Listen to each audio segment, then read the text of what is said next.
as a part of Capital One Bowl Mania.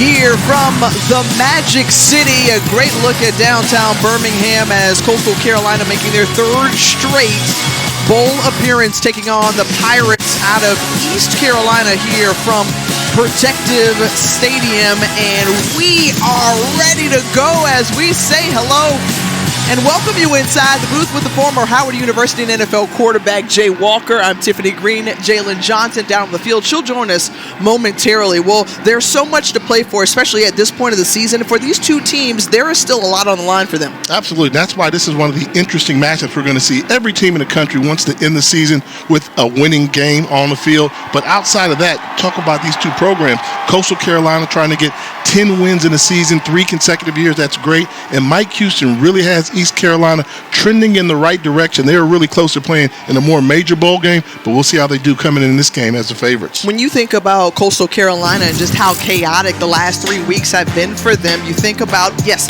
they took care of business, winning the Sun Belt East Division, making it to the conference championship game. We mentioned already 3 straight bowl appearances for the Chanticleers, and then the day after that conference championship game, their head coach Jamie Chadwell taking the job at Liberty, and then the longtime assistant last at NC State, Tim Beck, taking over as the head coach named on December 4th. And so what his primary order of business is to keep the 3-time Sun Belt Player of the Year, Grayson McCall, with Coastal Carolina. He entered the transfer portal last Monday. And, he'll do his best job. And the reason being, Grayson McCall is a special signal caller, the Sun Belt Player of the Year. And this is a unique experience for Grayson McCall. He has to block out the noise.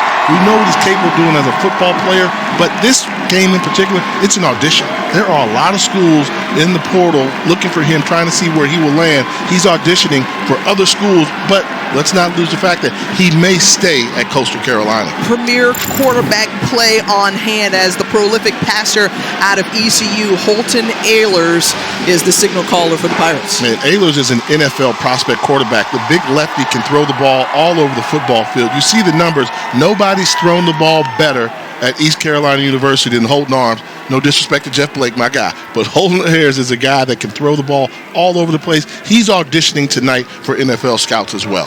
When talking with coaches on both sides, the excitement is high and the time is drawing near for kick. Come back with us on the other side here from the Ticket Smarter Birmingham Bowl.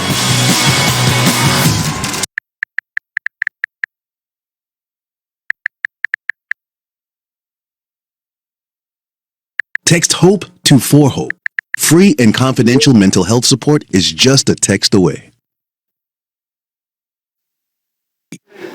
Welcome back to Protective Stadium as the coin toss taking part on the field. Well, now Coastal Carolina, we mentioned, has had a bit of chaos, if you will, very eventful set of weeks for the Chanticleers. For more on that, we'll send it down to Jalen Johnson.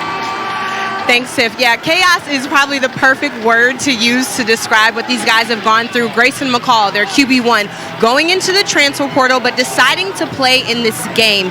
It's one of those things that he told me was one of the hardest things that he's had to do in his career. He said he brought the guys all together to make sure that they were okay with him still playing in this game after his name was in the portal. Also, center Willie Lampkin, who's already decided that he's going to go play his next year of football at UNC. He said he wanted to make sure that he finished out this year with his team, so they will be on the field to take this last battle with their teammates.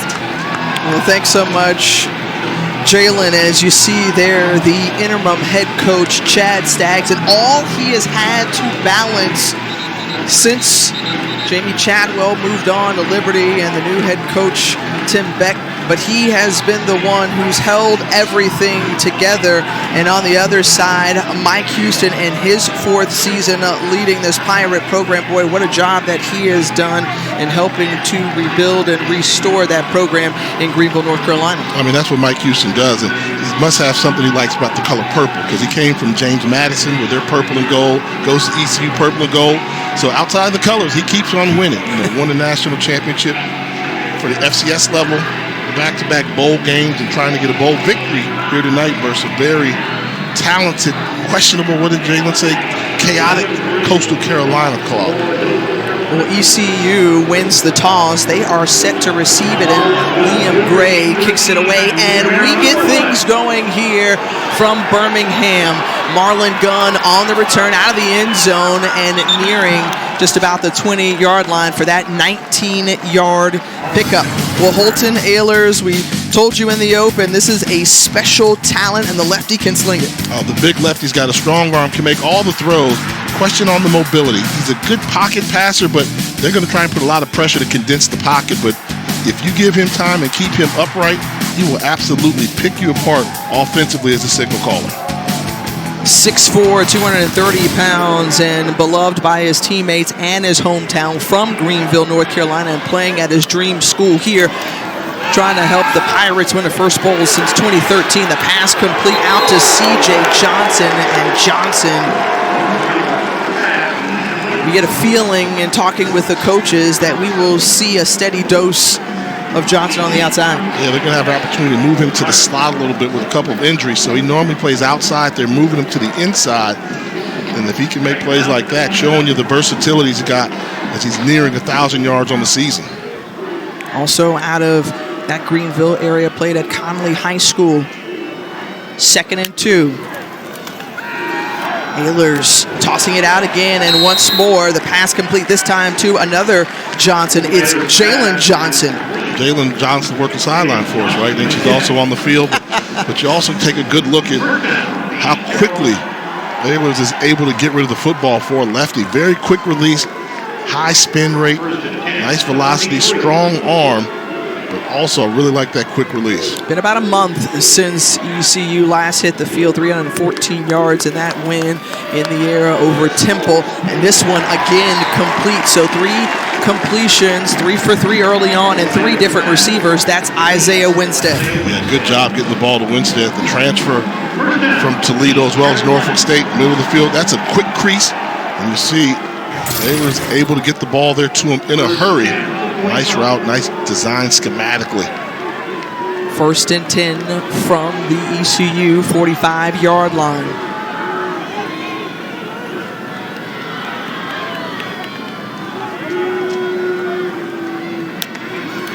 Low snap handled by Ahlers, thrown as he hit, but completes the pass. This one to Jalen Johnson. Johnson, when he's been healthy this season, he's been really productive. A pickup of 17.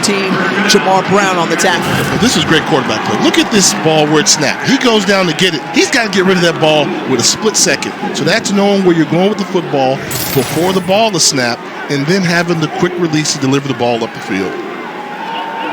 Keeping it in the air, and once more it's to Jalen Johnson. Also important to note that decimated in that secondary for Coastal Carolina without their 2 starting cornerbacks, DeJordan Strong and Lance Boykin. For more on that, let's send it down to Jalen.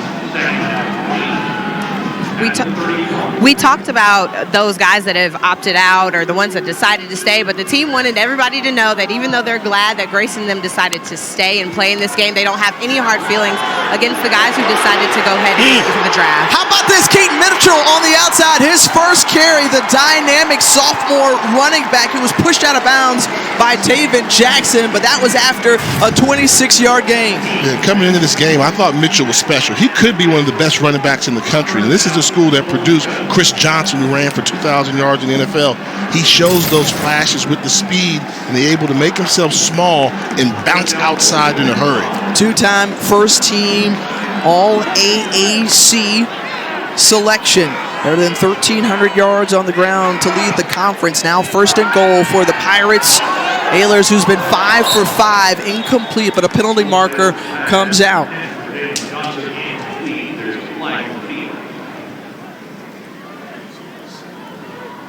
In this Big 12 officiating crew,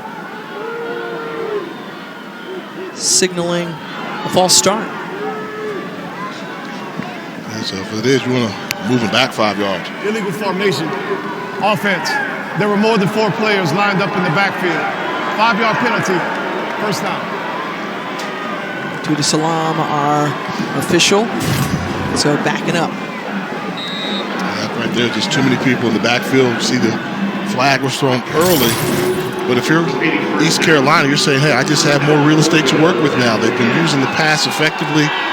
And also throwing a little bit of Keaton Mitchell. 41 of 49 in the red zone from the 10, first and goal, and it's complete.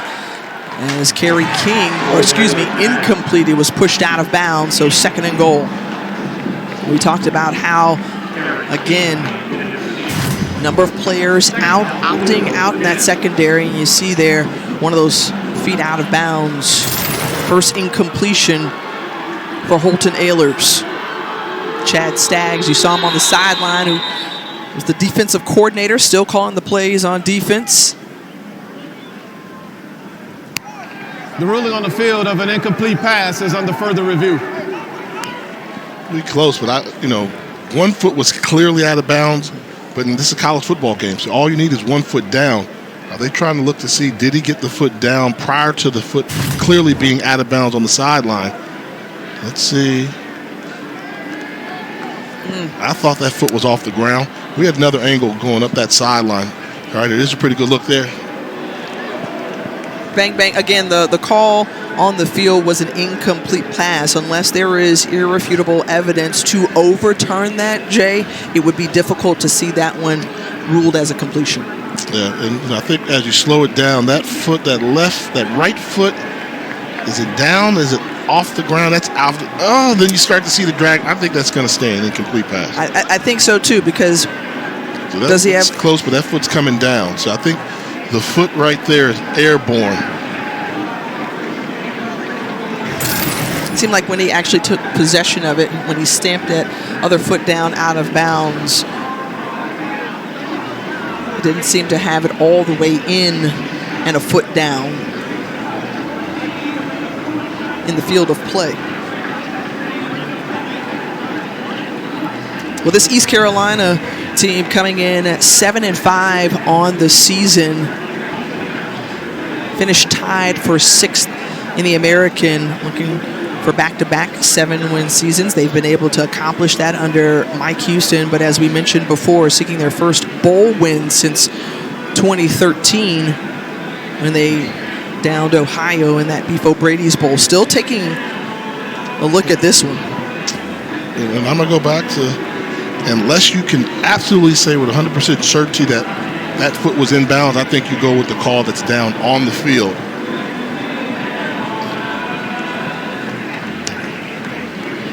Bang, bang play by the crew there. And you can see why they take a look at it. But I do think you go with what you saw on the field.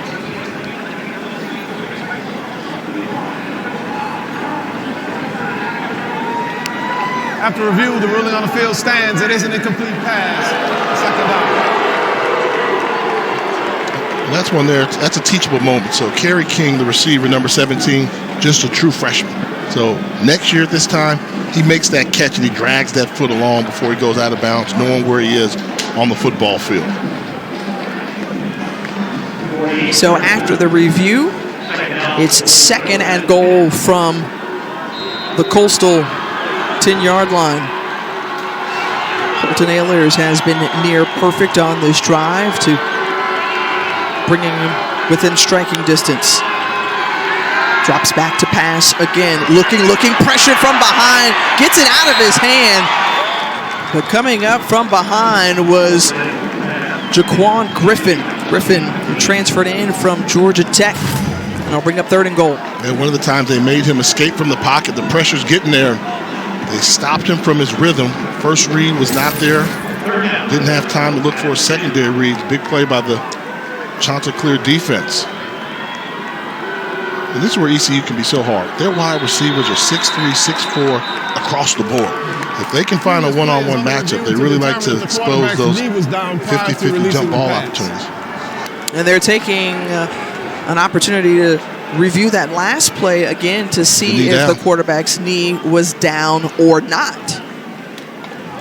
And there was great pressure there. I was surprised that Ahlers was able to get rid of the football. It looked like a sure sack, but then we saw the ball come out, so I can understand why they're reviewing this. Let's take a look and see, is the knee down?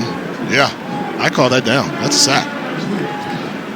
So back-to-back plays reviewed here, and another look at it, and yes, Jay, it looks definitive that that knee was down at the 20-yard line. Yep, started the arm motion, but the knee was down, so I think he should be rewarded.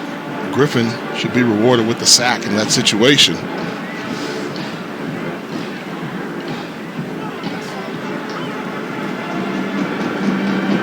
For Holton, Ehlers trying to go out on top. The senior is looking to deliver a bowl win. You know, the last time ECU was in a bowl game here in Birmingham was 2014 when they dropped one to Florida, but this time they can turn the tide and bowl eligible for the second consecutive season under Mike Houston. Remember, they made it to the 2021 Military Bowl, but it was canceled due to COVID protocols within the Boston College team, so they didn't actually play in a game. This is the first bowl game for the bulk of this Pirate roster. And one thing about it, I think the rest of the world's going to know what a good coach that Mike Houston is and what he has been for such a long period of time. Resume speaks for himself. Really good hire by the Pirates too. After reviewing the quarterback's knee was on the ground prior to releasing the pass. The ball will be placed at the 20-yard line. It's third down. So credit Jaquan Griffin with the sack, a loss of 10 on the play. And now Coastal continuing to help back up ECU. Ball placed now at the 20 for third and goal. First time this game we're seeing an empty backfield. So trying to spread it out, and we'll see, can the protection hold up against this defensive pass rush from Coastal Carolina?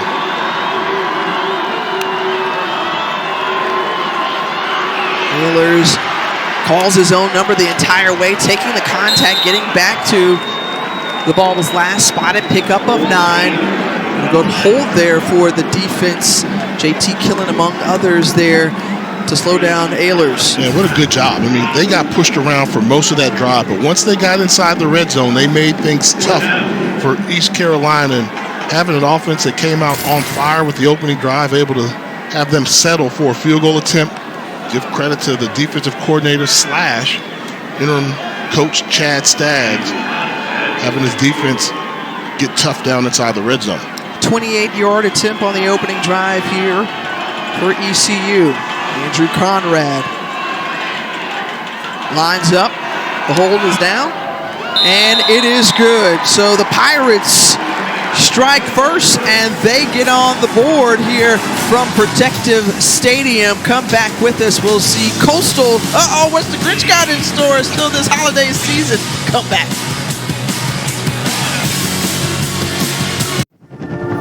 The winter sun. It's a ticking clock where shorter days mean a precious countdown has begun. So chase the sun and seize the season, because when the days are at their shortest, it's on us to make them the fullest. Current eligible Cadillac lessees get this low mileage lease on this 2023 Cadillac XT4 for around $379 per month. Visit your local Cadillac dealer today. Upcoming featured ESPN football lineup: Michigan takes on TCU, and Georgia squares off against Ohio State in the college football playoff semifinals Saturday. Man, oh man, it's going to be some great television. And this is what this time of year is all about, right? We always talk about the most wonderful time of the year. Holiday season is synonymous with bowl season.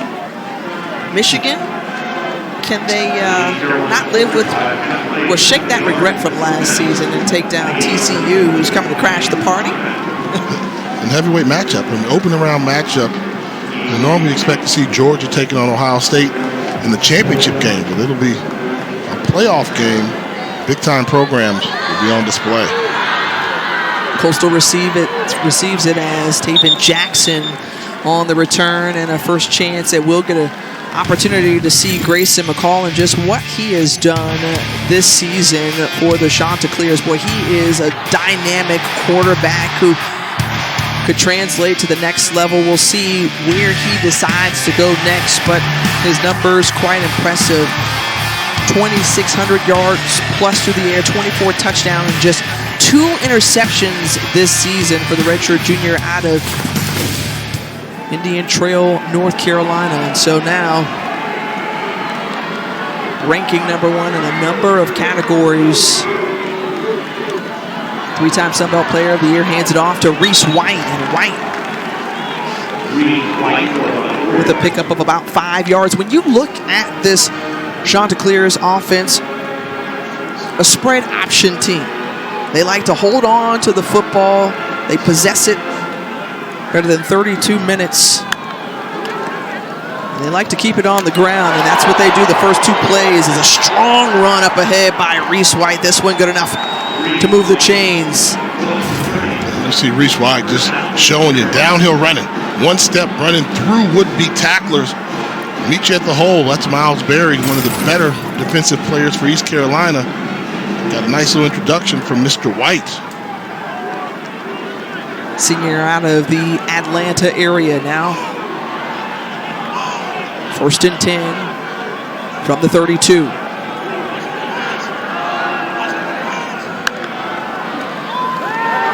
McCall with the pass, looking, gets it out quickly, and the pass complete in the flat to TJ Ivy. And watching the matchup, how's this going to play out? When you watch ECU defensively, they're very good against the run. But Coastal came out on a mission. We're going to establish we can run the ball. ECU, one of the top 10 defenses in rush defense all season long. So you think Coastal's going to have to come out with Grayson McCall, pass, but a good job of trying to mix it up early in their play selection and ultimately coming up with positive yardage on each of their play calls.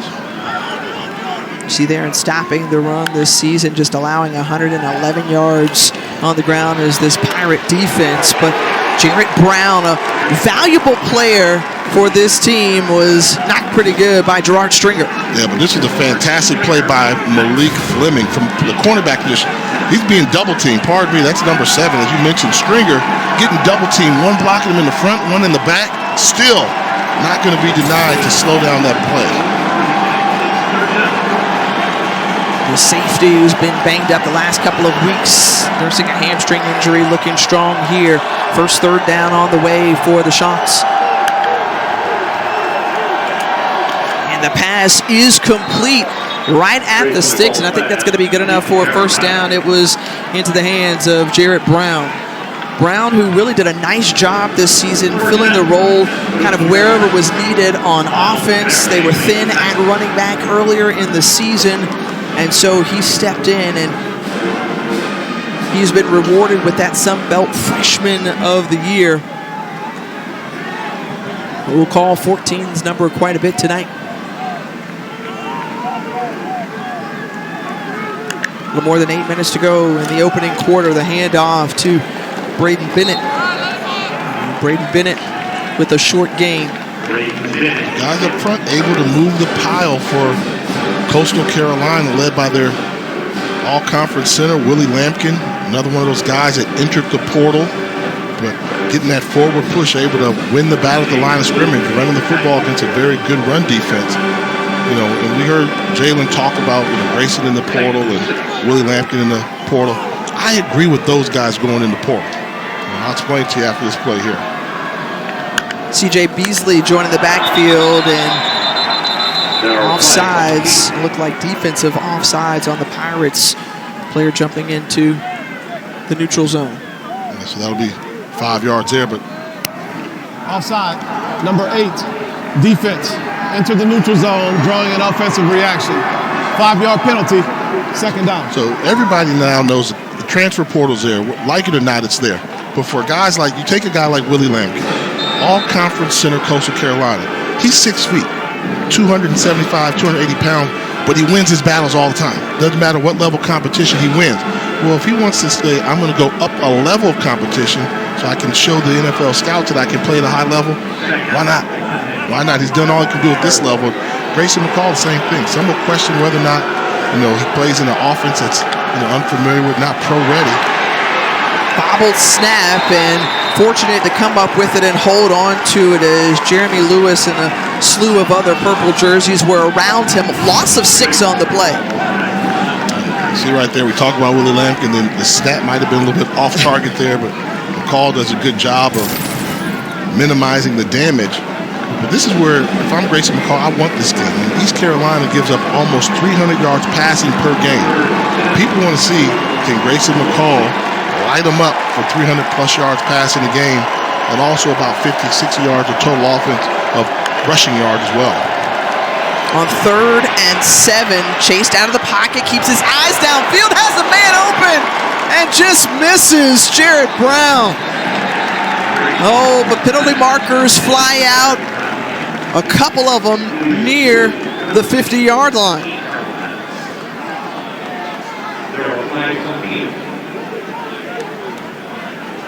You see the frustration there from Willie Lampkin, just as we've talked about him on this drive, and so the officiating crew trying to talk things over. Grayson McCall hopes this is a penalty against ECU because he missed a wide open wide receiver, something that he does not miss often. 70% passer on the season, streaking receiver down the sideline, and he was rushed on the throw.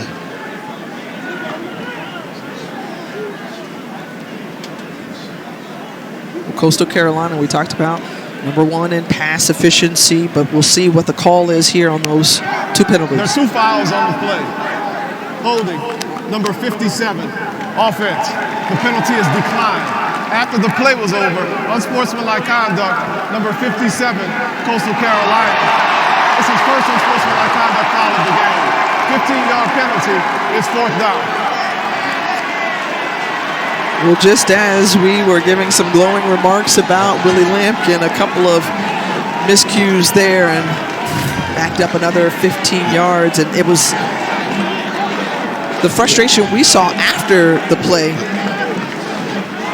Yeah, and you see here, I mean, it's a whole going away from him. And this is the throw here where McCall dismisses it, not able to square around as he would like to, as Julius Wood, the safety, was coming up to put pressure on him. But we've seen Lampkin a little fired up in this game. He's been chippy, playing with a chip on his shoulder for his final career start for the Chanticleers. Crenshaw on the punt, and Malik Fleming gives a fair catch signal. And we will step aside as well. Lampkin will cool off as East Carolina will have the ball when we come back. The College Football Playoff Semifinals, Saturday, December 31st on ESPN.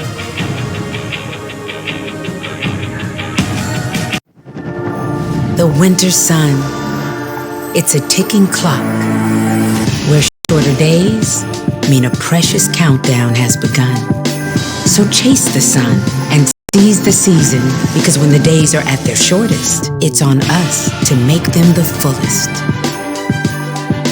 Current eligible Cadillac lessees get this low-mileage lease on this 2023 Cadillac XT4 for around $379 per month.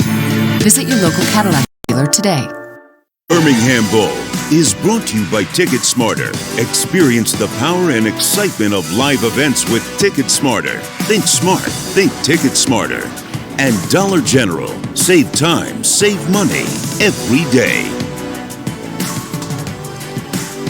Houston Cougars out of the American, the last to win it here, as we welcome you back to the Ticket Smarter Birmingham Bowl as a part of Capital One Bowl Mania, a quadruple header on ESPN today. And coming up next, Wisconsin and Oklahoma State, as ECU back on the field for their second drive. Keaton Mitchell on the carry, and Keaton Mitchell still on his feet across the 30, 40. Keaton Mitchell into Sean's territory. He's still going. You said this guy is a special talent, and on that run, we got a glimpse of it right there. The vision and the balance. I mean, swerving down the field. This is a lot like, like when you watch Gale Sayers start on one side of the field, then will come on the other side of the field, and you think he's going out of bounds, makes another cut. Mitchell showing you why he averaged over 7.5 yards per carry running the football.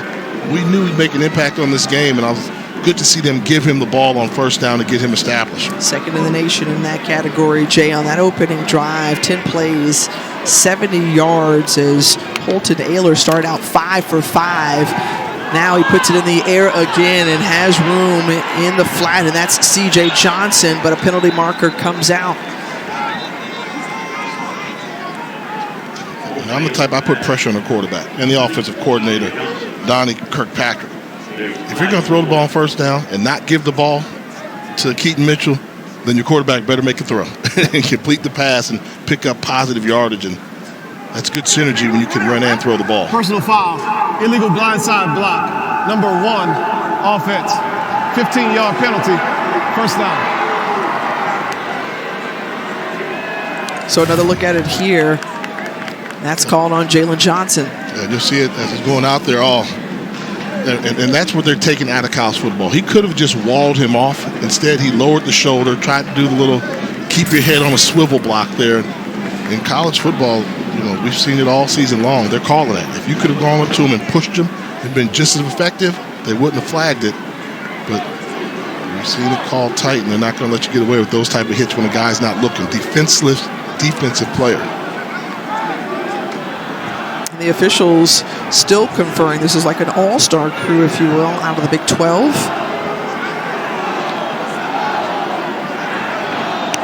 The foul occurred during the pass play. The penalty will be enforced from the previous spot. So that negates that completion to C.J. Johnson and wipes off that 8-yard gain. And now it's 1st and 25 as they continue to march back to the 46-yard line. And there's Donnie Kirkpatrick in the box looking down, and the offensive coordinator told us this week, hey, look, we're looking to establish the run. We hear coordinators talk about that all the time, but when you have a special guy and an on-talent like Holton Ahlers, you feel very confident putting it through the air as well. Keaton Mitchell, number 2. Well, every time he carries the football, you hold your breath for just a second. Edge of your seat runner. Every time he gets it, he can do something. And, fun to watch because he accelerates so quickly. It does not take him many steps to get to full speed. Can hit the hole in a hurry. And Coastal Carolina, they're weak in the secondary. They've got guys that are not playing in the secondary, but I think you still have to use one of your best players, and that's Keaton Mitchell, featuring him in the football and then throwing the ball when needed. On 2nd and 14, and the pass complete to C.J. Johnson. And this is the part that's got to be interesting. Coastal Carolina right now defensively is on the verge of giving up a 1st and 25, almost 1st and 30, and they're making it look easy. They're getting yardage in big chunks, and I know they're trying to cover the weaknesses in the secondary, but right now Donnie Kirkpatrick is exploiting this defense. Coach Stiles, when you lose your 2 starting cornerbacks, you don't want to put the backups on the island. At a certain point, this game, they're going to have to grow up and make some plays in the secondary. And they're without their bandit and All-American Josiah Stewart as well. Can't mention his name yet on 3rd and 6. Ahlers has a receiver, and Johnson just falls down. He was wide open, would have easily converted. Instead, that brings up 4th and 6 in the offense, trying to stay on the field. Holton Ahlers saying, wait a minute. Let's stay. Yeah, this is wide open. Just bad footing there. Jalen Johnson trying to cut. They always tell you don't cut from the inside foot, cut from the outside foot. Would have been an easy first down and then some as he ran a great route, turning the defensive back around. They don't mind going for it on 4th down, converted 11 times this season, and the penalty marker comes out. Has a man one-on-one coverage, and in for the touchdown. That's Isaiah Winstead. And the celebration begins. It was a flag that came out, but it looked like a free play, and Holton Ahlers just lofted it up. Absolutely. Your quarterback knew he got him to jump off sides with the hard count. Why not go to your 6'4" wide receiver, Isaiah Winstead, the transfer from Norfolk State in Toledo. He wins those 50-50 balls there, and going against a depleted secondary. Defense in the neutral zone at the snap. The penalty is declined. The result of the play is a touchdown. And watch this. They know they got it, so why not take a chance? Go up top, and good hand placement by Winstead to put himself in a position to get a little shove on the true freshman, Matthew McDoom, playing cornerback, advantage ECU. Conrad on to attempt the extra point. And a 10-0 lead in this first quarter for ECU. The second team All-American Conference player Isaiah Winstead brings it in and puts the Pirates up by 10.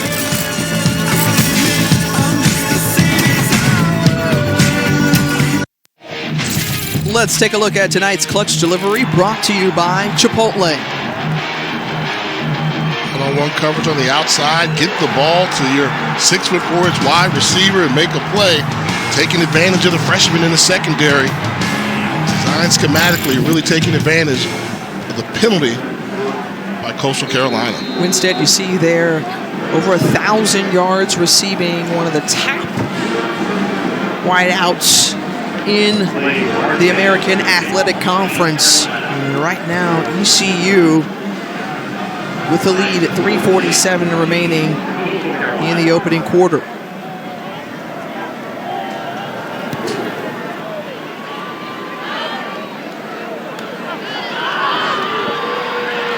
On the return, that's Jarrett Brown trying to go wide and get to the other side of the field, across the 20, 25, and then push out of bounds, and a flag. Several of them come out afterward as Brown sailed into Pirate territory and pushed out of bounds and beyond. Mike Edwards was the guilty party. Yeah, easy call for the officials to make. Seemed as if Brown took about 3 or 4 steps out of bounds before he was hit late. And that's why you see people down on the ground afterwards, on that sideline. They have to protect the players that are not in the game, the coaches that are over there. So if you hit a guy on the sideline, you better make sure that he's in bounds. In that case there, that was an easy call for the officials to make. And Jarrett Brown still down. After the play was over, personal foul, unnecessary roughness, late hit out of bounds, number 38, kicking team. 15 yards will be added to the end of the return. First down. And you see in Mike Houston having a conversation with Mike Edwards afterward, and just kind of bumped into a number of people on that Pirate sideline. And Jarrett Brown, a 6-foot redshirt freshman, still being tended to on the sideline. East Carolina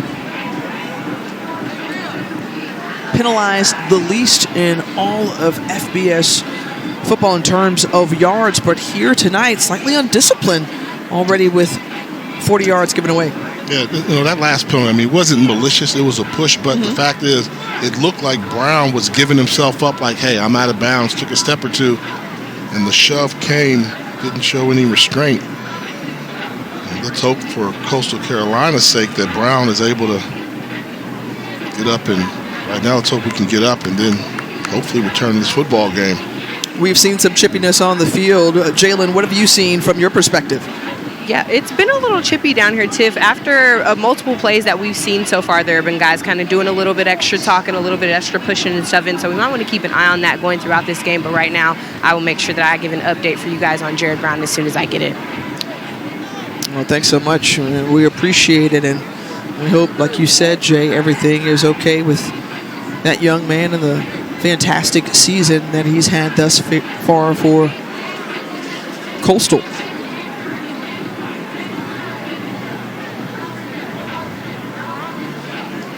And while they're having an opportunity to take a look and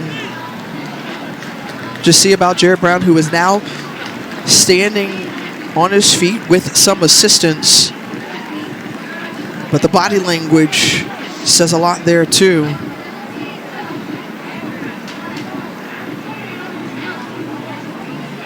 That stuff responsive, doesn't seem stable.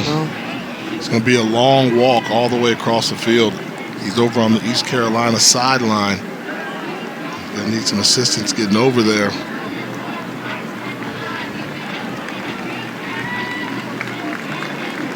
And very gingerly and carefully walking over. It's pushed him. It's like a pinball machine. You're running into a bunch of bodies there. Hit a coach, hit another player, and folks coming over. And tough break for Coastal Carolina. get the penalty, but he's one of the featured players in this offense. You think about just what the psyche was like for Coastal coming in. I mean, we mentioned at the top of the broadcast just about, number of players opting out, whether they're preparing for the NFL draft or going into the transfer portal. Naturally, injuries are part of the season, but when we had a chance to talk with interim head coach Chad Staggs, he felt like this was an excited week of practice. I mean, you couldn't even tell, he said, for the last few practices, all that was going on with inside the program. Yeah, I mean, this is a different bunch. I mean, you don't win 10 games in a season, back-to-back seasons just by being average. So they're trying to play right now to win this 10th game this year so they can say we did it 3 years in a row. And this class is special. And give credit to Chad Staggs, the job he's done keeping this all together. We had an opportunity to meet up with Tim Beck, who's going to take over as the head coach there. And he said, hey, Coach Staggs deserves a lot of credit. He's done a good job of keeping these guys focused. And you just wonder how much longer can they continue to block out all the distractions. Well, good time to tell you that the All-State Sugar Bowl is New Year's Eve at noon Eastern on ESPN and ESPN Deportes, as well as the at Bryce Young, Will Anderson, and number 5, Alabama taking on Deuce Vaughn and the 9th-ranked Kansas State crew out of Manhattan. First ever meeting between these two schools. Back to play, and Tyson Mobley, who had a career high in receiving yards in their last game in that conference championship against Troy, 109 yards completion here, his first of the night. And we need to see Grayson McCall trying to take over this football game. I'm getting the feeling this is going to be a shootout. There's going to be a lot of points scored in this game, and you can't fall behind by too many points. And if you're Coastal Carolina, your offense needs to be on the field a lot more than your defense. Well, Coastal puts up close to 30 points a game on offense. And on 2nd and 3, it's complete. Mobley again. And stopped just short. And will bring up 3rd down. That was Jairo Wilson on the stop. I'll let you know he's coming from that safety position, so they're trying to bring pressure all over the field, bringing blitzing safeties and outside linebackers. Good job by Grayson McCall with his decision-making, get rid of the football quickly. You have to see him running this football game. He is a threat running the ball. Sends a man in motion. Bouncing out the line. Handoff. And Reese White, with that second effort, able to get across and pick up the first down. Very fortunate, too, because there was a shift that was done by East Carolina, and you wonder why they're so good against the run. When this ball snapped, look at all those purple jerseys. You've got 5 purple jerseys over on that side of the field against just 4. Coastal Carolina very fortunate that they were able to pick up that yard that was needed, because I thought that the Pirates were going to stuff them. Right there at the 50. White stays in the ball game. McCall flicks it out. And the pass is hauled in by Sam Pinckney. Pinckney, who started his career and played all 4 years at Georgia State, now in his 5th season of eligibility. 1st and 10 again, and Reese White on the carry. And going back to Sam Pinckney, old man Sam as they call him, what a find he's been for Coastal Carolina. You mentioned he played at Georgia State, but you just don't find 6'4" wide receivers walking around the street that can actually play. And you see the numbers there, came in and made an immediate impact, and I think he really benefited playing with a quarterback like Grayson McCall. You like that nickname? Old Man Sam. Yeah. That's what they call him. Well, we've seen the good passing numbers put up by this Coastal team, 16th in the nation. Balanced attack, though, that's been the approach. And McCall takes off himself, and McCall picks up the first down. You said he has that ability, and first time we've seen it tonight. Figures it out once there's a running lane open there. Quick decisions. It's all about quick decisions. It's not there. Turn, make up my mind. I'm going to pick up some positive yards. Help out my offensive coordinator, calling his own number. Good job by Grayson McCall. See Newland Isaac and Willie Korn, the co-offensive coordinators. Dazzle. The double pass right back and into the hands, and it's complete to TJ Ivy. Ivy now inside the 5-yard line, down to about the 1. 25-yard pickup on the trickeration. And he lines up as a tight end, then slips behind the linebacker, and nice play design by the co-offensive coordinators, Isaac and Korn. Sounds like a law office, doesn't it? Good job of sneaking him out. And that brings us to the end of the first quarter. Well, Coastal's been outscored in the last 2 games in the opening period as ECU came out, revved up. Holton Ahlers and company put up 10 here from the Birmingham Bowl.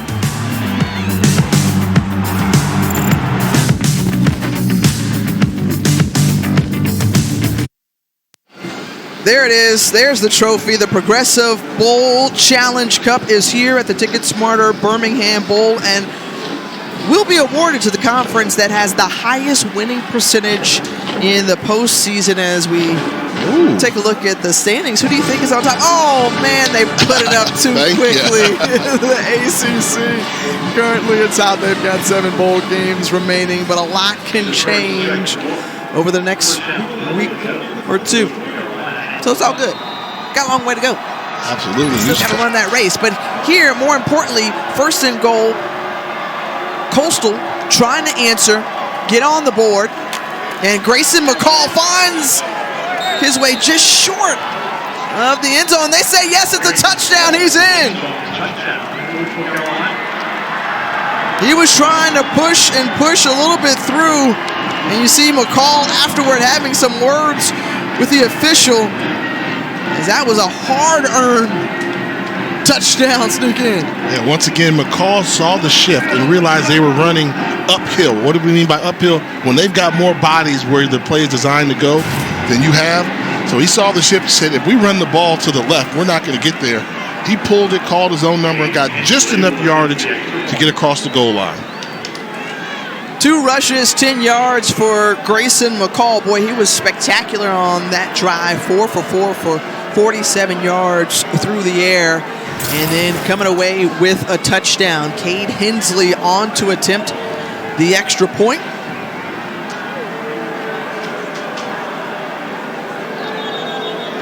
As Grayson McCall. The field of a touchdown was under further review. So they're going to take another look at that scoring play to see if it indeed stands. They were slow to signal, actually.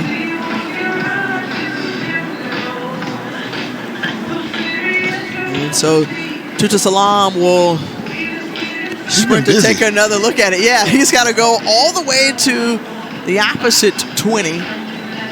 So from left to right on your screen to review this one. And let's take another peek at it here, Jay. So close. I mean, gets to the goal line, gets turned around, and I'm going to go again unless you see something concretely that says he did not cross the goal line. You may have that angle, but as he goes there, I thought at some point I saw the ball extend. So that elbow's there. They push him back. Make it look like. So you see the back. signal there, but to the top of the screen, the other official marked him short. Yeah. And that was the first official who said, no, he's coming up short. So close.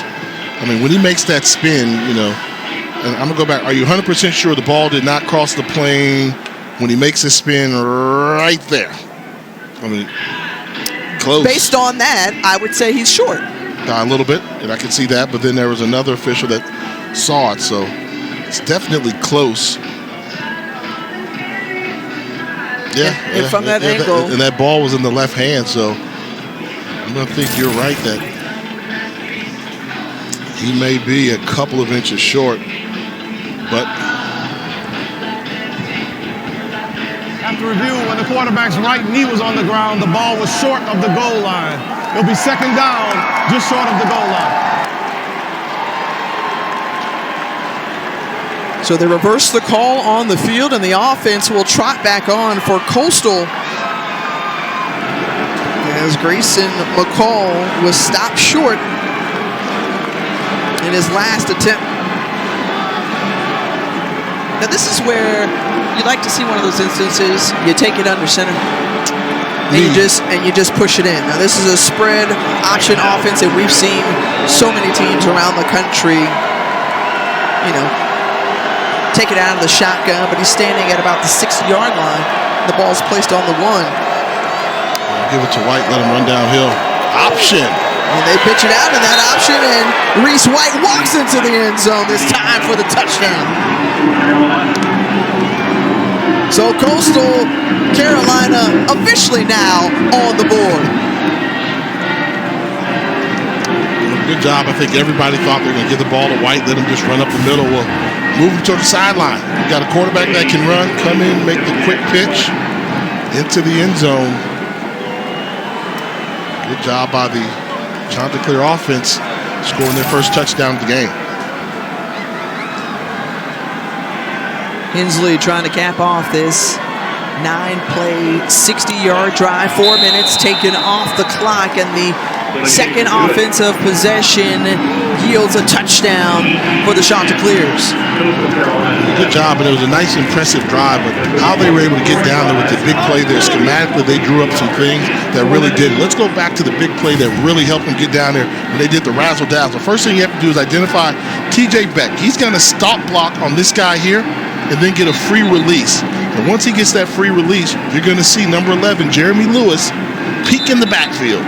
He's dropping. I've got him. Oh, you know, you're not going to block me. Uh-oh, I got caught peeking in the backfield. All of a sudden, you see TJ Ivy running down the sideline. It's the distraction. It's the eye candy. That's why they draw up those plays like that, to get the linebackers getting disengaged from their keys, peeking in the backfield, trying to make a play, and exposing them. And a good job by Willie Korn and Newland Isaac coming up with that play. Well, Grayson McCall with his 6th rushing touchdown of the season. And the group out of the Sun Belt on the board. Marlon Gunn takes it from the 5 across the 20, 25, and lunging out ahead. Well, Jay, a staple of our broadcast throughout the season. It's got to put a little seasoning on. Jay's Give Me 5. Yeah, the 5 things that excite me about this bowl game right here. Number 5, we're in Birmingham. Birmingham, if you don't know, has some of the best barbecue out there. Love to tailgate around here. For the Carolina controversy, well, who's the best team out of the Carolinas? And all that's going on with Coastal Carolina, with coaching change and everything else. 3 and 2, the star power. I like those players there. Number 1, the Carolina flavor. Now, you know, I like barbecue, right? You want South Carolina? That's where Coastal Carolina is located. Got North Carolina, where East Carolina is located. They got 2 contrasting styles of barbecue. What's your favorite? I like whatever sauce C.J. Johnson has after the catch, as he was able to pick up some yak, gain of 15 in total. This is why you like the size. You like the big wide receivers that they have across the board, because they can run after catch or get those yards after catch, break tackles, take a simple 5-yard play and make it a first down. And the wide receiver coach, Latrell Scott, he's a big guy himself, and he likes big wide receivers, doing a great job. Holton Ehlers finds C.J. Johnson again. Well, we saw ECU average nearly 12 yards per play in that opening quarter, and once again, back-to-back double-digit plays for first downs for the Pirates. Yeah, get your seatbelts on. This game, these teams are going to go back and forth, up and down the field. You can tell, you just have that feeling. You got premier quarterbacks that are picking apart the defense, athletic wide receivers. Let's not forget about that fantastic running back in Keaton Mitchell, who's in the backfield. About 12 of the 15 plays we've seen from the Pirates thus far have been in coastal territory, and they keep on churning through that pass complete in a gain of 5. Still like to see you get Keaton Mitchell involved. I know your quarterback is hot.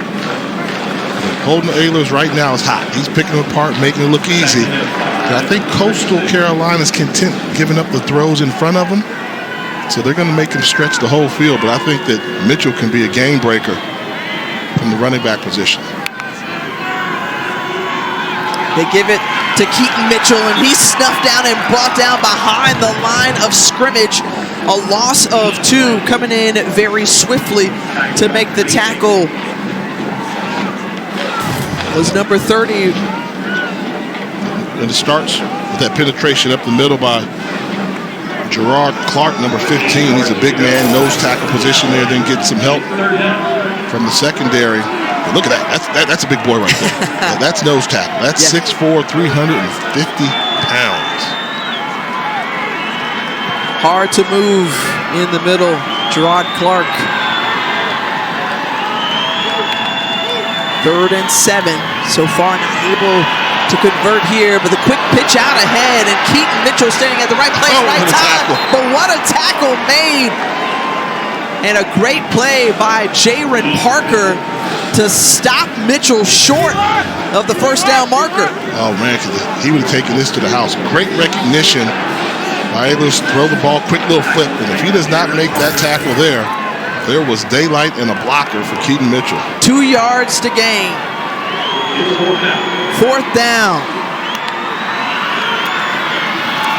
Keaton Mitchell, tough running up ahead, and oh man, you look at the spot, and it looks like he's going to be short. It's going to be very close. But based on that, you see the entire Coastal sideline coming over and saying, oh no, turnover on downs, we held them. And they did.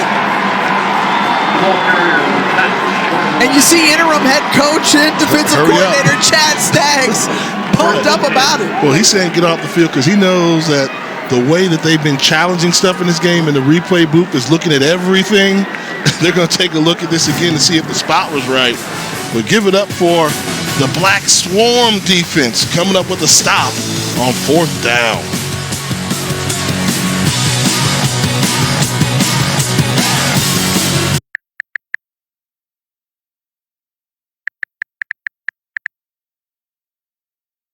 Text HOPE to 4HOPE whenever you're feeling overwhelmed. Free and confidential help is just a text away. Welcome back to the Ticket Smarter Birmingham Bowl here as a part of Capital One Bowl Mania. Jay Walker, Tiffany Green, along with Jalen Johnson from Birmingham. 10-7 ball game in favor of East Carolina, but what a great hold from the Chanticleers defense. A turnover on downs. They get the ball back. Scored a touchdown on their last drive, but how about Chad Stevens coming up with the big tackle for a loss? Well, Stevens was a full-time starter this year after having to split time last season. A great job shooting the gap, making the tackle for a loss on 1st down. One thing the Pirates do, they like to get you in negative plays, get you playing behind the sticks, make you one-dimensional. It's the reason why they're one of the top rush defenses in the country.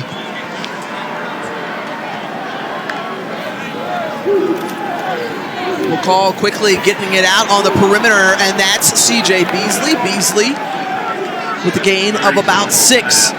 So far tonight, Grayson McCall, 9 of 10 through the air. You talked about his great completion percentage so far.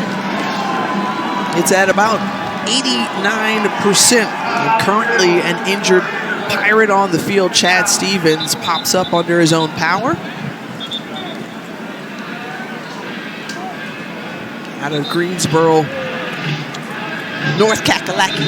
And the coaches say Stevens stepped up this year. Had a really good year. First year as a starter.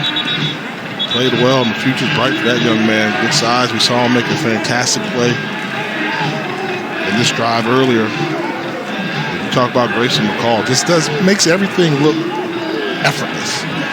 Nice throw and release. Smart, heady quarterback.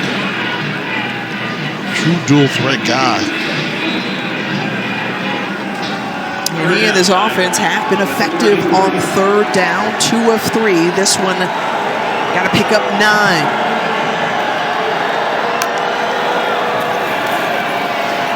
McCall looking. Oh, what a throw on the outside, and a penalty marker comes out at the end, targeting Sam Pinckney. And Tegan Wilk was on the coverage. It looked like a PI into. Pinckney will be the go-to guy. They just like to get the ball in his overall vicinity. Big catch radius, big target. That time it looks like they were awarded with the pass interference. Pass interference, number 28, defense.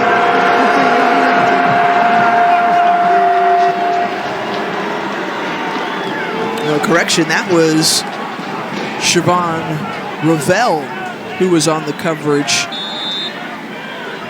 and flagged for the pass interference. 5 penalties now, 55 yards for ECU. Grayson McCall and the Shots offense moving again. High snap, handled, brought down, and just through the hands of his intended receiver. That'll bring up 2nd and 10 as Tucker couldn't haul it in. And that's one of those cases where normally you would find Jared Brown there playing that slot wide receiver role there. Tucker not able to make the catch. We knew that they were going to miss Jared Brown at some point in this game with him going out to an injury. You're going to need guys like Tucker and some of the other fellas to step up and make some plays.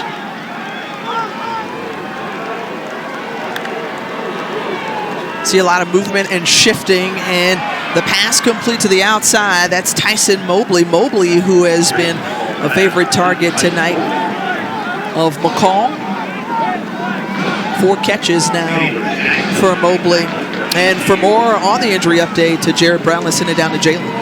Yeah, Tiff, Jared Brown, I just got the update. He is out for the game with an upper body injury, so he will not return tonight. And that is a huge blow for this Shots offense because they were getting him going early, as they have done throughout the season for the Sun Belt Freshman of the Year. And that looked like a face mask, and yes it is, as CJ Beasley was reined in, but that face mask against Deontay Johnson, and he knows it. And didn't we say earlier, we showed a graphic that this is one of the least penalized teams in the country? Face mask, number 56, defense, 15-yard penalty, automatic first down. And you'll see they're just trying to run an obvious face mask, the yank and a turn by Deontay Johnson. Another penalty for East Carolina team. There, look at that. Yeah. Wow. And that's something that Mike Houston is going to address when they head into the locker room. 4 15-yard penalties against his Pirate team. 1st and 10, the pitch to Braden Bennett. And Braden Bennett across the 20, inside the red zone. And Braden Bennett has Coastal once more within striking distance, 19 yards on that play. And Bennett missed 9 games this season. They really thought had he played, they might not have lost one of the games they lost this season. He's a speed back, and that's what you call a speed option. When you get the snap as a quarterback, you're pitching the ball right away and letting the speed get to the edge, and you saw right there he was able to outrun defenders for the big pickup. Well, the Shots in striking distance once more. They have a chance to take the lead. Come back to find out if they do. The Ticket Smarter Birmingham Bowl is brought to you by TaxAct. File for less and get more. And Capital One. What's in your wallet? Both teams spending their Christmases here in Birmingham, Alabama, and Sam Pinckney, we saw his family on one of those photos. And for more on that, we'll send it down to Jalen. Yeah, you guys called him Old Man Sam earlier, but he's probably tired because he has a 2-year-old, Eliza Rose, and his wife, Claudia Grace. They actually made the trip to Birmingham. The coaching staff made sure that he was going to be able to be with his family and have them down here for Christmas. And he said he couldn't thank the coaching staff enough for thinking of him and his family so he could be with his wife and his daughter this week. On 1st and goal, Grayson McCall has a pass to the end zone, and he's in. He bounces over, landing awkwardly on his head, but he bounces back up. And the Chanticleers take the lead. And that is Grayson McCall football. Willing to do whatever it takes to get the job done. Dual threat runner, but more of a competitor. Been starting since he was a true freshman. He knows where the goal line is. Lands on his head, has to be a little bit scary with that right there. But this is a young man that is showing what he can do. Oh, tough landing there. Hope he's okay. I'll be a little sore tomorrow, but a number of colleges would really benefit off of having his services, including Coastal Carolina. Well, we talked about it before, and obviously it made news entering the transfer portal.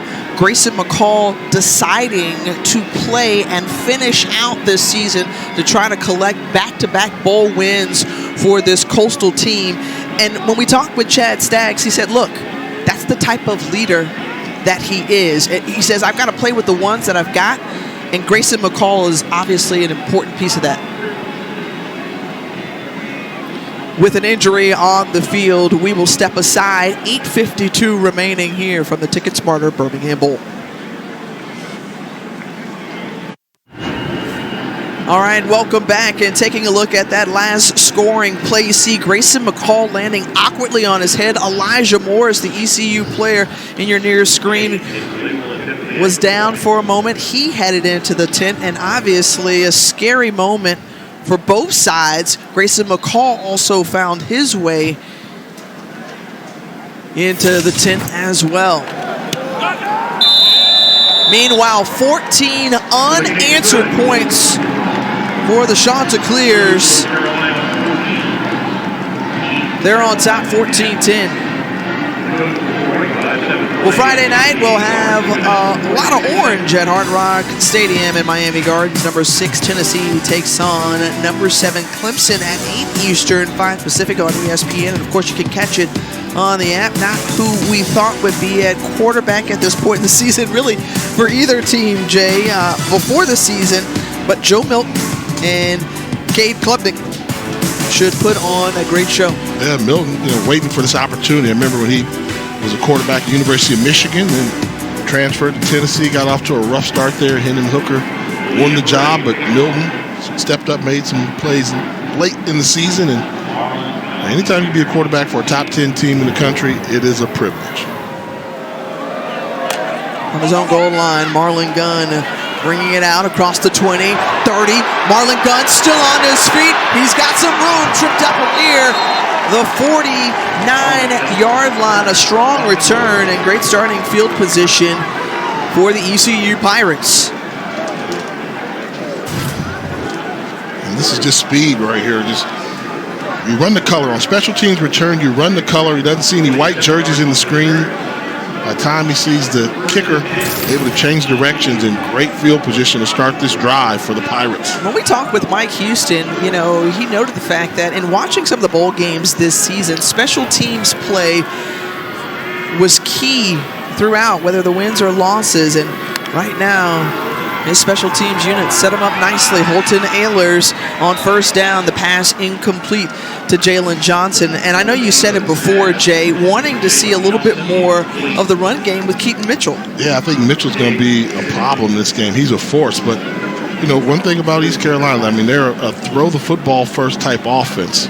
Over 288 yards a game passing, but they rush for 170 yards. You just feel like if they were to force the run a little bit more, they could wear down this Coastal Carolina defense. They keep it in the air, and the pass is into the hands of Isaiah Winstead. Winstead, who caught that touchdown earlier in this ball game. 7 yards.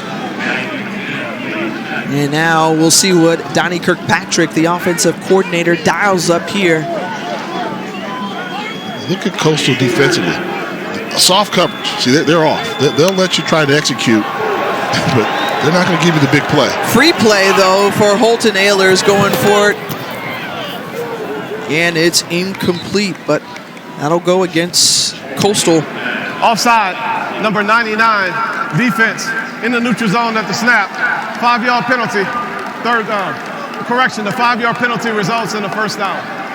So that was Kennedy Roberts. Remember the last time that happened, Holton Ahlers found Winstead for the touchdown. Found a touchdown. So you have to know as a D lineman, experienced quarterback is going to try to draw you off sides.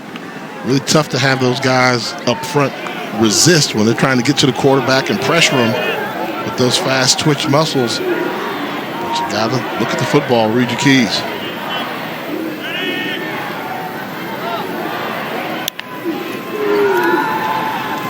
Double move up Ahlers has a man getting behind the coverage and hauled in. What a catch made by Jalen Johnson. Put there beautifully by Holton Ahlers, and Johnson reels it in for 35 yards. Great football play. Watch this double move. Sell the hitch and the go, and you see Jacob Prochet trying to grab him because he knew he was beat, but the ball was placed perfectly. That was either going to be a holding call or a big play for ECU. Great execution. You know what I really like about that? Yeah. You know the cornerbacks are a little bit weak or suspect. Give them some double moves. Make them think. You can tell that they've been trying to protect these guys in the secondary, and this is going to be a touchdown as you draw it up easy. But way to expose the youthfulness in the secondary of Coastal Carolina. A flag comes out as Tyler Savage with the touchdown. We've seen a number of penalties thrown here in this first half. The crew in black and white will talk it over a little bit more. Maybe a wide receiver hold. If that's of the holding variety, that'll be tough. That'll back him up 10. Number 11, offense. 15-yard penalty. First stop. Did they catch him on a little rub route? Was this a block when the ball was in the air? Right there. Yeah. Yep. And you know why? You can't go down there and block while the ball is in the air. Good call by the officials. Timing slightly off with the delay. Now look at that. Look at the difference in the field position. Backs him up to the 22-yard line of Coastal. First and goal for ECU. And how about Holton Ahlers calling his own number, still on his feet, bouncing off a tackle just near that 10-yard line as he's brought down by Prochet. 6'4", 230 pounds coming at you. Calling his own number, trying to pick up some of the penalty yards back, and not there. Protects the football, gets a nice lead block by Isaiah Foote, number 66, taking on would-be tacklers from the Chanticleers. Big play. Well, coming in, only 134 yards on the ground for Holton Ahlers, but you like the decision that he made there. Particularly after the penalty. You know, so often young quarterbacks try and throw for it right away. He realized that it's first down. I just need to pick up some of the yardage we lost to the penalty and get us in position to try and get the ball in the end zone. Really done a good job showing his leadership, going with the hard count. Hasn't come close to throwing an interception. Throwing the ball over the field, calling his own numbers. He's been in control of this football game. Boy, what a program changer he has been for East Carolina. Quite a gift to Mike Houston and to the town of Greenville. Ahlers looking, that one high and incomplete. That'll bring up third and goal. Situation, what do you do? And you want to try to find a one-on-one matchup with your tall wide receivers against the young, inexperienced secondary of Coastal Carolina, but defensive coordinator, head coach Chad Staggs doing a really good job of giving the secondary some help. Too high safety look.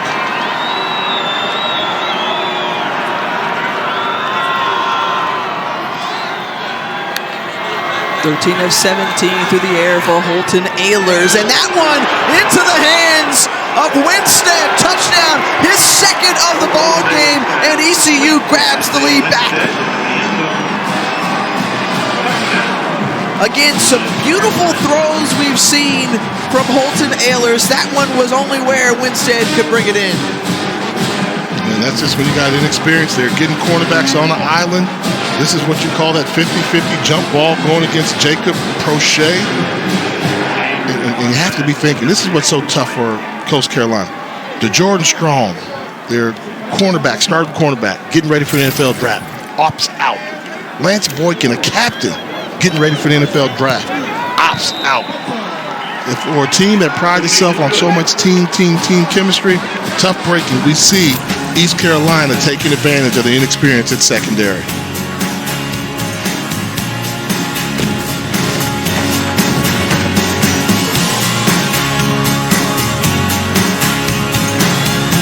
Cap off our bowl quadruple header with Wisconsin and Oklahoma State in the Guaranteed Rate Bowl. You can always watch it on the ESPN app from anywhere.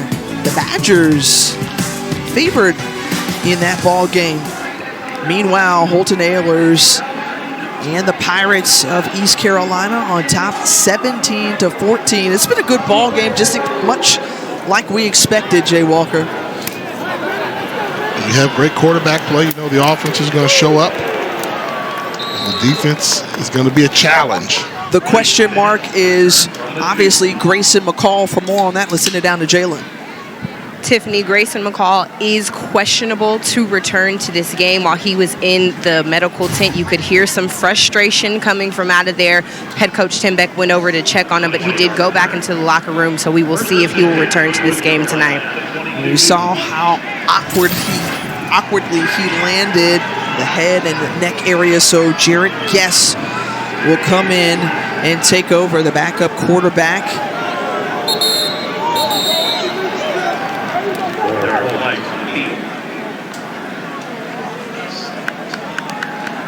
Snap infraction. Number 57. Offense. 5-yard penalty. First down. One goes against the center, Willie Lampkin, but you think about Jarrett Guess playing 5 games this season, last one coming on November 26th in that loss to James Madison. And so now he takes over the reins with his team trailing by a field goal. The handoff to Brayden Bennett, and Bennett, who is stopped. You know, the defense there coming up big, and that's Chad Stevens with a tackle for loss. Yeah, big fella. You know, they say he's been playing good all year, making another tackle behind the line of scrimmage. Showing you the activity, the motor, just a sophomore. Plenty of football ahead of him, but at 6'1", 270 pounds and a quick first step, he's been trouble. You saw just that quick look at Chad Staggs. Yeah. And it's just been that kind of December for Coastal Carolina as that pass is complete. And through it all, they still find themselves in a great position to try to win their second consecutive bowl game in back-to-back seasons. Still closing in on 10 wins if they can come out victorious. And he's helped to man the ship, steady it, and bring him through uncharted waters. Absolutely. Defensive coordinator, defensive minded. This is the Coastal offense that needs to make some plays. And we've got a young quarterback, not young, but not experienced quarterback in the game right now. And the pass incomplete on 3rd and 9. And first 3 and out for either team. And if you're Coastal Carolina, you just want to get out of this half. Maybe see if Grayson McCall can come back in the second half and participate in this football game. I mean, they put up a good fight, but McCall's a difference maker. This is a completely different offense with him in the game and with him out of the game. Guess is more of a gunslinger, likes to throw the ball all over the field, quick release, not the threat running the ball that McCall is. And this is an offense which is an option-based attack. Crenshaw punts it away. And quickly met there as Malik Fleming goes down immediately. Well, let's take a look at tonight's performance update brought to you by Tax Act and Holton Ahlers. The ECU great back shoulder throw, putting it on the dime, finding Winstead, and then this time Jalen Johnson set up the go-ahead touchdown right here once more to the transfer from Toledo and Norfolk State. And the numbers speak for themselves for Holton Ahlers. 14 of 18 tonight. He's looked exceptional, 177 yards and 2 touchdowns. And this is a guy who you credit for staying the course, right? During those rebuild years with Mike Houston. And when we talked with Coach, he got emotional just about Holton Ahlers and what he's meant and going for it again, trying to test that secondary. And again, the inexperience there they have. And Chase Atkinson, the redshirt sophomore. Pass interference, number 20, defense, 15-yard penalty, automatic first down. Flagged right there. Yeah, just trying to exploit the secondary. These guys are not tested. 2 starting cornerbacks not on this trip. Atkinson gets caught no man's land. All he can do is hold. And I think right now they're just trying to throw some bodies out there and see who can step up and make a play at the cornerback position. And Keaton Mitchell, who's shedding some tacklers and dancing around on an 8-yard pickup on first down. We've seen Donnie Kirkpatrick really prefer to throw the ball more on first down. Well, taking advantage of the weakness in the secondary for Coastal Carolina, but at the end of the day, doing a pretty good job mixing it up. But I'm a big fan of Keaton Mitchell. I just like seeing him run the ball. I would be curious to see if they can stop him 3 consecutive times. Second in the American in rushing. They give it to him once more, and he picks up the first down. Interesting story about him. His father, Anthony, played football at Tuskegee and then went on to the NFL. You may remember him from the Baltimore Ravens. There he is. He had that 90-yard return on that blocked field goal in that playoff game against Tennessee as the Ravens went on to win the Super Bowl that season. So great football bloodline as C.J. Johnson, the big target outside. Pass complete to him. You know his dad's got to be proud. Tuskegee also not too far away from here, about an hour and a half from Birmingham. And dad got a Super Bowl ring there, and the son is a difference maker. You see, this is what you like for East Carolina. They want to close out the half well. They've got the lead, not content having a 3-point lead, taking some time off the clock, trying to extend on the lead before the halftime. They've got Coastal Carolina on the ropes right now. Important for the Chanticleers defense to try to hold them to perhaps just a field goal as C.J. Johnson once again, the guy who came in closing in on 1,000 yards, another strong night, second team all-conference selection. And Johnson could pick up 1,000 yards receiving on the season here tonight.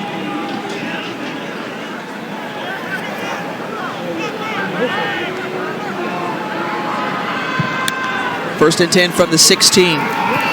Ahlers, the lefty, finds his target, and again, closing in on the end zone. This time, it's Hudson. Well, if they see a one-on-one matchup, they're going to it, and that's what you can do when Ahlers is able to pick apart the coverage pre-snap read. He knows where he's going with the football. Rush isn't going to get there. Back shoulder. It's tough to defend for a starting cornerback, let alone a backup cornerback. Taj Hudson sets up this first and goal from the 1-yard line of Coastal. Ahlers hands it off, and the hold and tackle made there on Camaro Edwards. First time getting a carry in this ball game.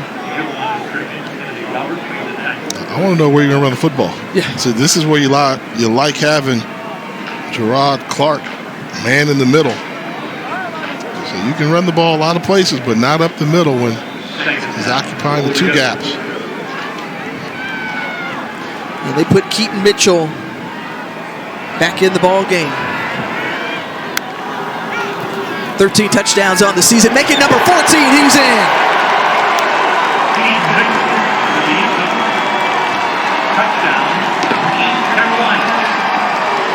Keaton Mitchell, among the top 5 ECU running backs all time.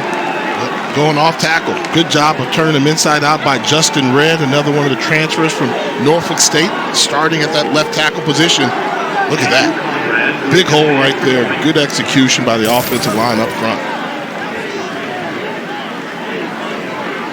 Back-to-back scores for ECU. And Conrad puts the Pirates up by 10 as we send it into the studio with Matt Barry. Thank you. Coming up on the TikTok halftime report, we'll check in with TCU and Michigan, what they've got going in a big game for them. Plus, we'll hear from Kirby Smart, a Saturday full of bowl action. That and more coming up on the TikTok halftime report, if my voice allows. Wish us luck. Greg McElroy, join wow. I almost forgot Galloway's name. I was going to Joey McElroy. That is a dollar. Hey, tough it out, Matt. Tough it out. Oh, man, he's got it. He's got it. Look, it's been a long day. It's been a long day. This is the third of 4 games. He's got one more to go. Hold on. Ooh, that fourth one may be tough. Wisconsin and Oklahoma State coming up next from the Guaranteed Rate Bowl. At the end of the day, Joey likes to hear himself talk a lot, too, so Joey can go ahead and take over. Got McElroy there in the studio. Well, that's right. the quarterback, likes to, direct things, run things. So McElroy can. Are you making a hint here at your partner? I'm just saying, partner. I'm saying, what position did you play? Quarterback. Oh, okay. We can do it all. Oh, yeah. Including we know when to hand the ball off to somebody as well.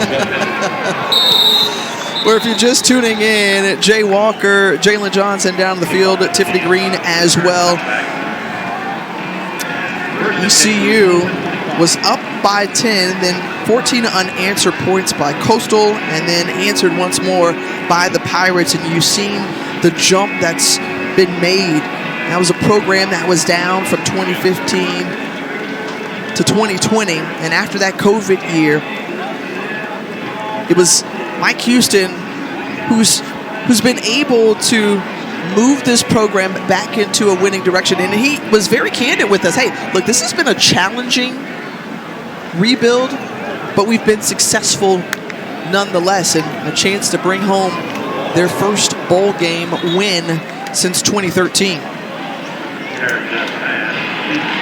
Doing a good job of remaining focused. They wanted to play the bowl game. They did get the opportunity for a season ago, but look at the steady progression.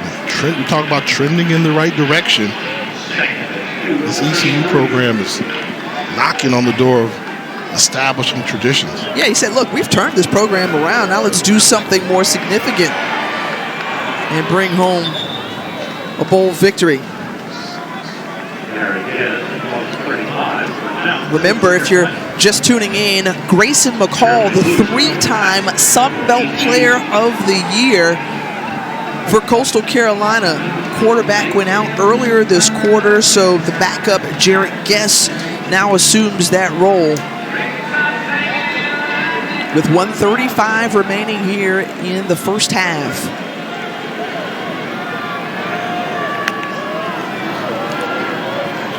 Guess looking with time, a man over the middle, and can't connect with Sam Pinckney. Also important to note, Jarrett Brown went down earlier in this ball game, and they were utilizing him early on from that slot position. It'd be really tough right now. I mean, the Grayson McCall thing is something.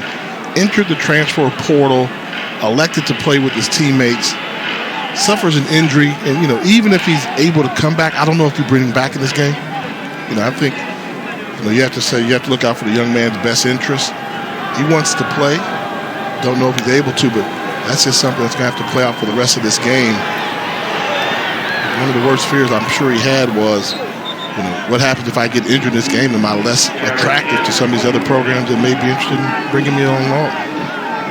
And that's the risk that you naturally take, but he's playing that over and over in his mind as he's watching on 3rd and 1, and Jarrett Guess picks up the first down to keep it going. The clock will stop momentarily until they spot it. And then resume.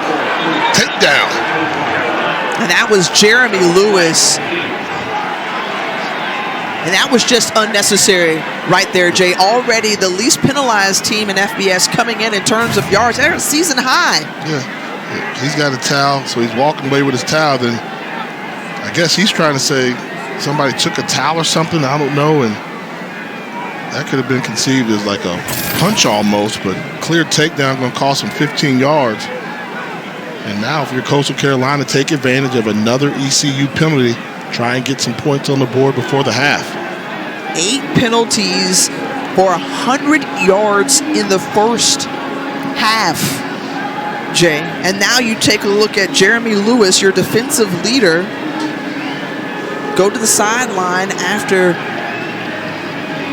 that unnecessary interaction you heard earlier from Jalen down on the field, the chippiness that we've seen throughout the game and that she's been able to eye down on the field as well.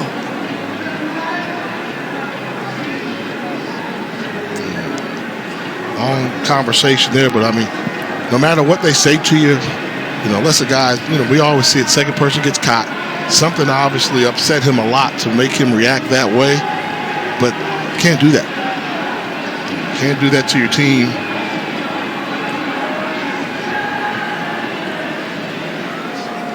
During the dead ball period, unsportsmanlike conduct, number 11, East Carolina. That is his first unsportsmanlike conduct foul of the game. It's a 15-yard penalty and an automatic first down. The clock will start on the snap. So now Coastal marches into ECU territory after ripping away and taking down a player. Jeremy Lewis goes to the sideline. And the shot to clears have the ball with just over a minute to go and a fresh set of downs. Something about that towel. There was something about that towel that upset him. Rolling, and still able to escape and make positive yardage out of it after Emmanuel Hickman was chasing Guess down. And I'd help Guess out right now in this situation. I'm not calling the vertical passing game. That's his strength. He likes to push the ball down the field. I'm calling some underneath, short, dink and dunk routes, 4 or 5 yard routes, just so we can try and get this field goal before the half. And one thing about Guess, 1 touchdown on the year, 4 interceptions. Had a game earlier this season where he threw a pick 6 versus Georgia State, which put Georgia State right back in the game. So those are the throws. I'm not calling those plays right now. I'm gonna try screen. I'm gonna try something short where I can get the ball to some of my runners in space. Just try to. You got to come away with the points this half to gain some momentum going into the locker room. Well, Guess has also been called into action. You think back to that game against App State, which was really important for the Shots to take control in the East Division. They were able to eke out a win. Guess comes in for the starting QB. And Guess now on 3rd and 5, feeling the pressure and not able to escape it. Brought down by Taylor Jackson. And with a full complement of timeouts, Mike Houston spends his first of the first half. Just miscommunication. You have to know who's hot. Not coming right up the middle. You have to avoid him and somewhere get rid of the football. Taylor Jackson's a linebacker coming on a blitz. Hot read, responsibility of the quarterback. Well, defensive coordinator Blake Harrell dialed up that blitz, and nearly untouched Taylor Jackson brings down Guess a loss of 12 and 48 seconds remaining in the first half, and ECU looking to get the ball back. And if you're just tuning in, Grayson McCall out this quarter, questionable to return as the 3-time Sun Belt Conference Player of the Year is out. He helped to bring Coastal back into this ball game after ECU scored the first 10 points.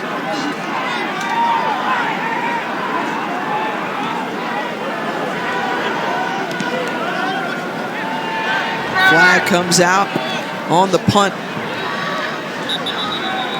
As it's down inside the 5.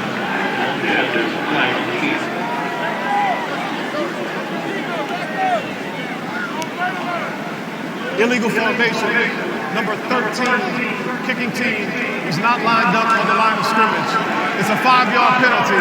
Replay 4th down.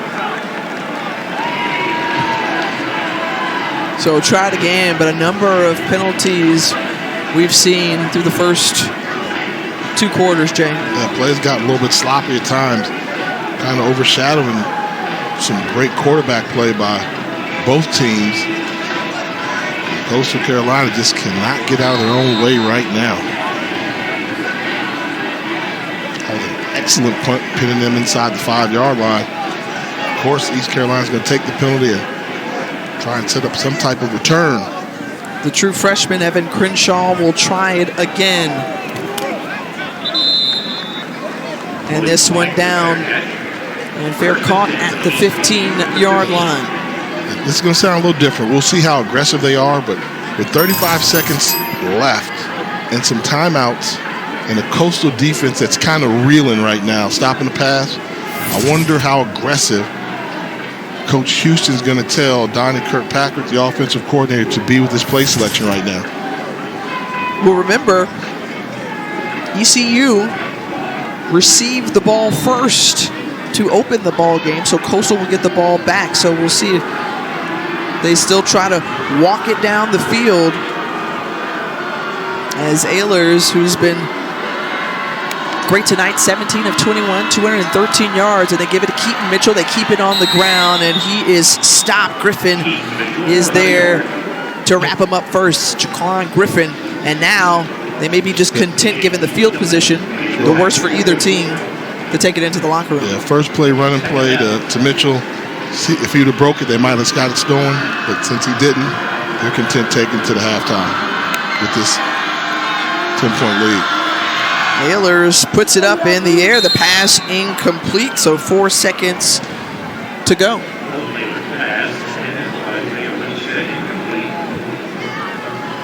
Holton Ehlers, the veteran quarterback for the Pirates, who's helped to captain this team, came back for his 5th and final season. And what a difference maker he's been.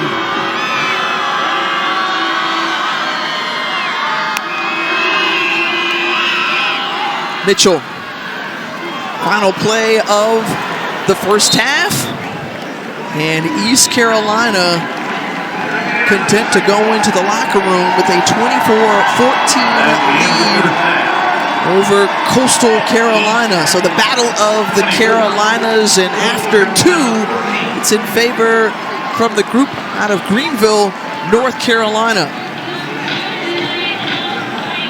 Let's send it down to the field with Jalen standing by with their head coach, Mike Houston. Coach Houston, 8 penalties for 100 yards in this first half for you guys. What are you telling your team to combat those numbers for the second half? Well, some of it's execution. I mean, it's just some of the rust and some new guys.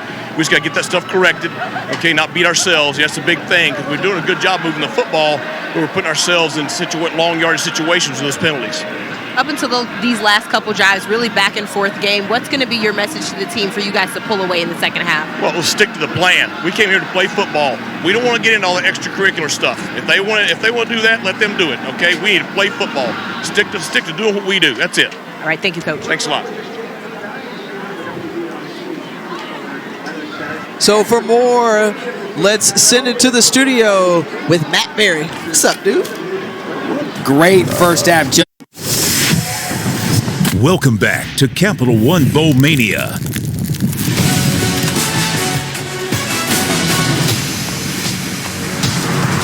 Welcome back to the Ticket Smarter Birmingham Bowl here as a part of Capital One Bowl Mania. 24-14 ball game in favor of East Carolina after 2 quarters. As we take a look at our first half stats, brought to you by Dollar General. And when you look at it, lopsided in favor of the Pirates. You see 142 total yards for Coastal Carolina. Now compare that to the 100 yards picked up on penalties for ECU.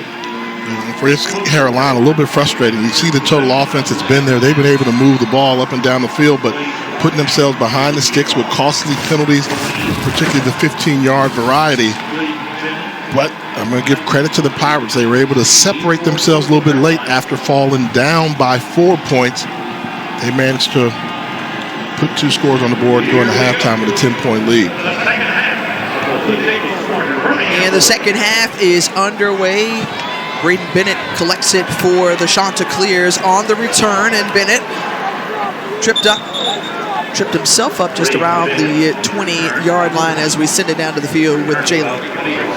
Thanks, Tiff. I got a chance to catch up with Coach Staggs at halftime. He said he went into the training room to check on Grayson McCall's status. He said that it is still questionable if he will return to this game. Jared Brown, like we said earlier, is for sure still out for the rest of the night. But he said he knows his guys are going to come back out here and fight. He said even when we change coaches, even when we've lost games, even when we had games canceled on us, we keep on fighting. And that is the culture of this team. And so he's very excited about how his guys are going to come out in the second half. Well, thanks so much, Jalen. And it was Grayson McCall who injured himself in the upper body area after scoring a touchdown, and Guest was able to get it out in time. That's Braden Bennett on the carry. But the loss of Grayson McCall was huge, as ECU saying they came up with it, but he was down. Jairo Wilson on the tackle after a pickup of 5. Jay, how does then that change things? Second down. I mean, I'm thinking about what you can say to that team at halftime. You take a look at the play, and ooh, that ball was going down. That ball was coming out as he was going towards the ground. This is going to be a fumble. And you almost want to say, if Coach Staggs wants to tell the team, guys, you got one more fight in you. Just one more fight in you. One more half for all that you've worked. Don't go out like this in what could be our final game together. When you think about how the season started, they got off to 6 straight wins. They were immediately bowl eligible after that. Then, as Jalen mentioned, that canceled game against Virginia in Charlottesville following that November 13th shooting that claimed the life of 3 Cavaliers football players. So that game gets canceled. Then you make it all the way to the Sun Belt Conference Championship game, right? You lose to Troy. The day after, your head coach takes another job as Jaden Chadwell went on to Liberty, and just a lot of change going on. But do they have the fight? And that's another review right there. And you see stripping it loose was Gerard Stringer. So Stringer was ripping it out of Braden Bennett's hand as he was going to the ground. And they've done a good job, all the distractions that you listed and all the circumstances they had to overcome. Just wonder, this last blow may have been a little bit too much. The guys leaving, and as much as they try to say, we're a team, you feel some way if your teammate is not there to play with you. You guys do off-season preparation together. You guys lift weights together. You study together. You cry together. You enjoy stuff together. When they're not there, there's an emotional void that's tough. The only thing tougher is having an injured teammate not there, but you understand that situation. So it's be real interesting to see how Coach Staggs can keep this team together here in just this one half of football. You got one half of football left together. Not going to be off to a good start because this is going to be a fumble. And they're going to lose possession. These wheels could fall off really quickly, or they can find a rallying cry. After further review, the ball came loose prior to the ball carrier being down. In the immediate continuing action, number 5 for East Carolina recovered the ball. It's first down, East Carolina at the 27-yard line. So Jairo Wilson comes up with it. 1 play, 1 review to start this third quarter. And the ball falls into the hands of East Carolina.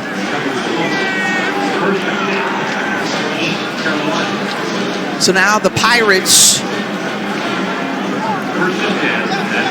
who took a lead going into the locker room, finding themselves once more in Coastal Carolina territory.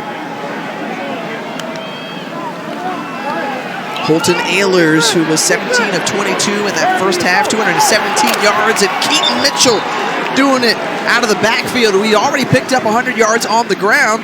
Say, let's toss it out to him. And how about this? ECU's run 37 plays in this game. 27 of them have come in Coastal Carolina territory. Taking advantage of great field position. And yet again, Coastal can't get out of its way. And there's a Pirate offense that smells some blood in the water.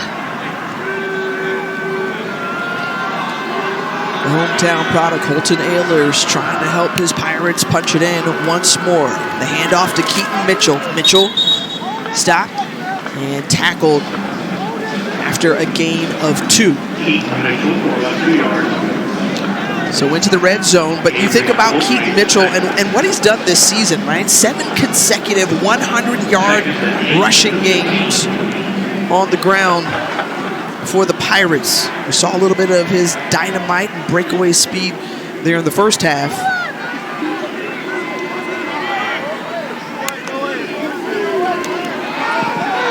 Got him. Got him right there. Over to C.J. Johnson. Back to Holton Ahlers trying to get in just short of the end zone. You got guys that are playing defense that aren't used to being in there, getting their most playing time of the season. They're going to bite. We've seen double moves. We've seen some razzle-dazzle plays, some misdirection, and there, the quarterback, Ahlers, is able to sneak out of the backfield wide open and almost gets this ball across the goal line. The effort, but how about the pass from C.J. Johnson? They've just been playing a little pitch and catch. It's been primarily Ahlers to Johnson, trying to bounce off tackles, and good one wrapping up and brought down by Mr. Bruce, Shane Bruce, that is. Loss of 3, 2nd and goal on upcoming. And one of the few times we've seen Keaton Mitchell make a mistake, when it's not there on the 1-yard line, you don't try to bounce it outside unless you're 100% certain. Can't jeopardize getting negative plays inside the 5-yard line. So we've seen Donnie Kirkpatrick get creative with his play calls early in each of the starting quarter and here in this third quarter. And Holton Ahlers stopped short Bruce once more on the stop along with JT Killen. Let's go back to what Jalen said, the halftime speech. Do you have one more fight left in you, fellas? You're telling the defense right now, can this Black Swarm defense of Coastal Carolina make one more stop? Hold this to just a field goal attempt after having 1st and goal from the 1-yard line. Let's see what they can dial up.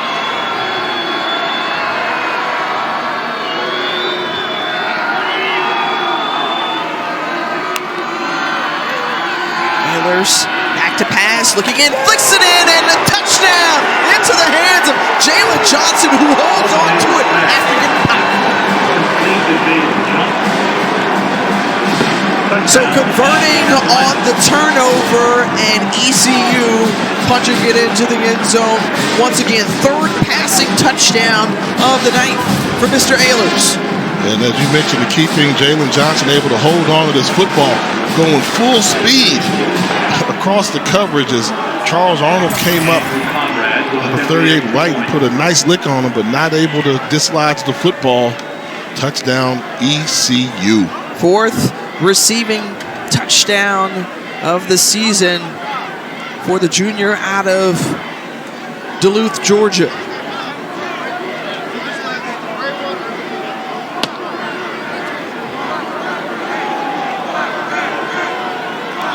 Conrad on for the extra point. It's up, and it is through.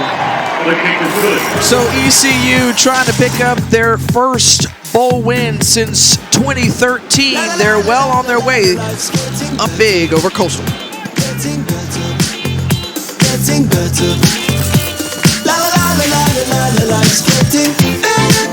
Let's take a look at tonight's Smart Plays, brought to you by Ticket Smarter. Talk about, hey, knowing where you are on the football field, balls on the ground, even though you don't hear the whistle, you play through it, and then you outsmart the defense by going misdirection, reverse pass to the quarterback, and then the touchdown score. Hold on! Big hit coming. ECU in control. 21 unanswered points for the Pirates, and Holton Ahlers right now all smiles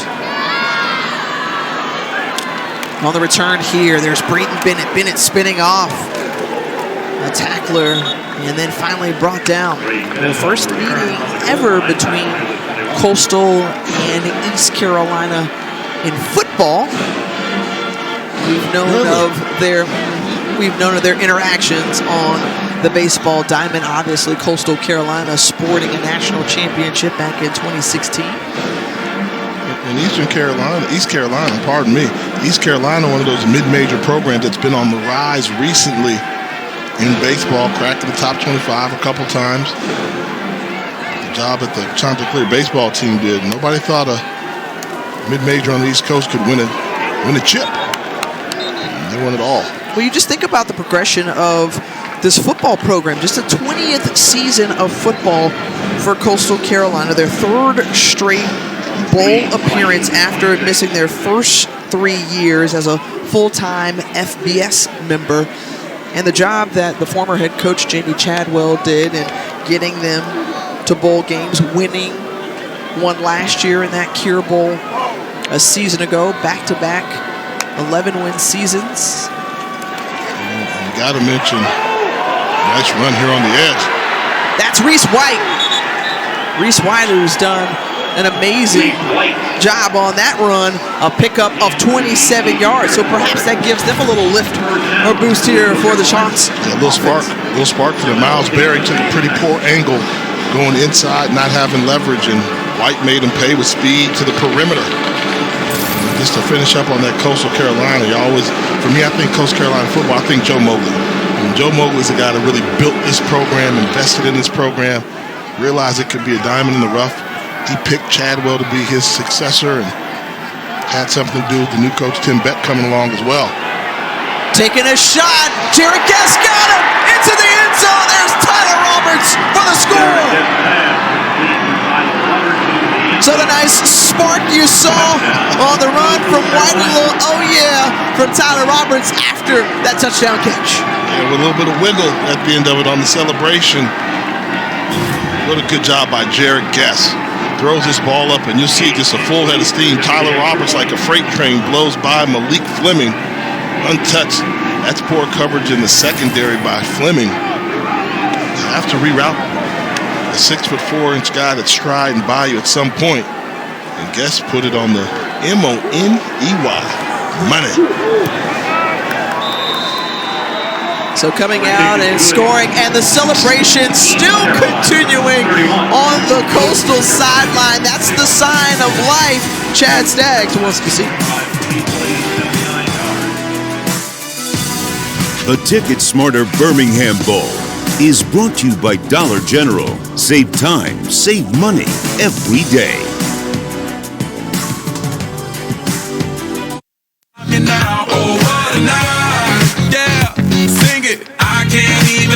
What a time to be alive. Drinks in the sky, that's the vibe. Oh, what a night.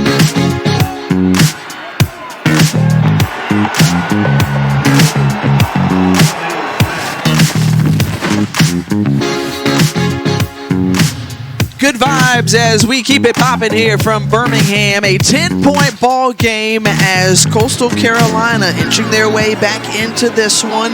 Liam Gray on the kickoff. Here's Keaton Mitchell on the return. Keaton Mitchell, who's got some breakaway speed across the 30, 40, still going. Keaton Mitchell, and he's finally brought down out of bounds. So Keaton Mitchell, 56-yard kickoff return, setting up great field possession. And the night of auditions, and Keaton Mitchell showing you he's more than just a running back and a threat out of the backfield on special teams. Great job setting up his blockers, and look at the speed. Zoom, turning on the jets. Keaton Mitchell can fly. Can do it all. A dynamic running back. We've seen some of that today. Back-to-back 1,000-yard seasons. He gets a break for a second, and Mr. Edmonds comes on to the field. Kamaro Edmonds standing alongside Ehlers. The handoff and nowhere to go, and that was quickly snuffed out by the Chanticleer's defense. And they've won a couple battles on first down, but take advantage of it now. This game down by 10. Defense Step up, make a play right now. Try and stop them to a 3 and out right now, which would be huge. Can the secondary hold up? And that's what it comes down to. We know that East Carolina's going to take advantage of the backups in there in the secondary. Who can make a play defensively?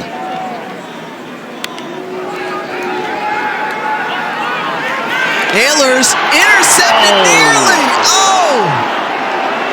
A prime opportunity for Tobias Fletcher. And he drops it. And the Coastal fans wish they could have that one back. This is the opportunity to make a big play. I mean, this is it. You're rolling coverage that way. One of the few times that we see Ehlers misread the coverage, and Tobias Fletcher missed a huge opportunity that his defense desperately needed. You asked the question, who was willing to step up now with 3rd down on the way? A timeout taken on the field takes their first charge by time out of East the half. Carolina. 30 seconds in late.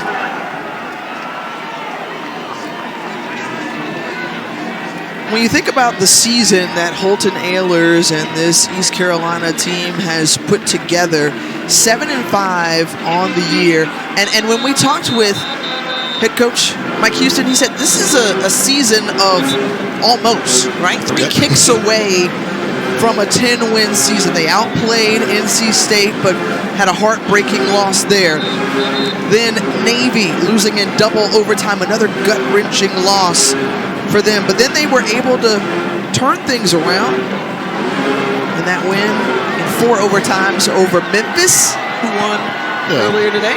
And I got to tease Coach a little bit. You know the way the ball bounces. If you say, okay, you're a couple wins away from 10 wins, but you're also an overtime away from losing to Memphis and a good win at BYU, which was quality. But at the end, this team kept fighting and got themselves bowl eligible and lead this bowl game. The pass complete to Winstead, making a move on the defender and stop short of the marker, gain of 9, so that'll bring up 4th down. Joshua Madison making the tackle. Holton Ehlers standing steady right there to go for it. Yeah, and the crossing route. Good job here of making the first tackler miss, changing directions. You just don't see that from guys that are long and lanky with the ability to stop on a dime and cut upfield. The Pirates 1 for 2 on 4th downs tonight. Looks like they're going to blitz him a few times tonight. Man-to-man coverage across the board. Nobody deep help in the middle. One-on-one coverage on the outside, and the throw to C.J. Johnson, and there is the pass interference flag thrown out there at the end. Tobias Fletcher on the coverage. And C.J. Johnson is still down in the end zone.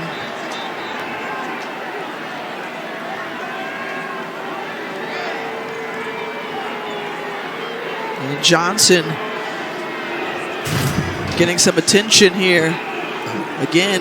Yeah, and if I see what Fletcher was trying to do, but you always want to say just turn around and locate the football. They can't call that on you.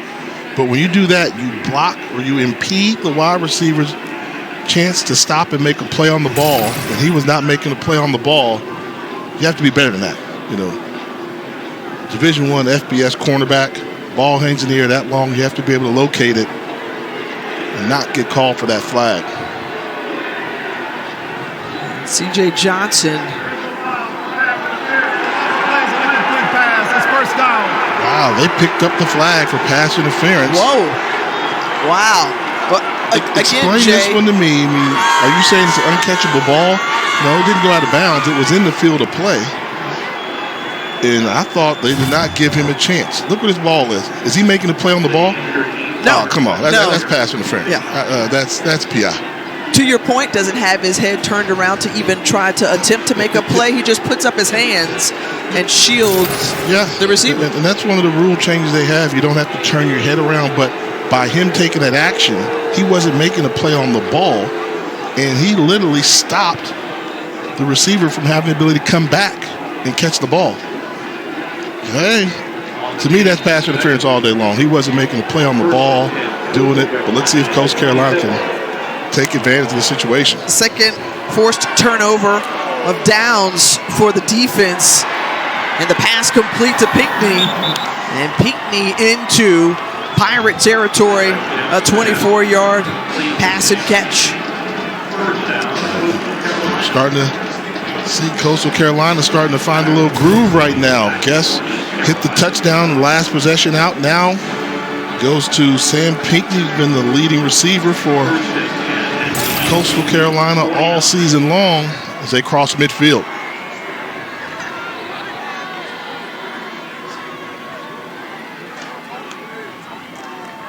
Showing blitz, they hand it off. That's C.J. Beasley, and Beasley, who's tripped up by a pre-Washington. A correction, Demel Hickman. I think you'll see that play again. That could have broke for more yardage there. There was a downfield block that was missed by the wide receiver on that second level, but good job winning the matchup by Antoine Loper on the right side.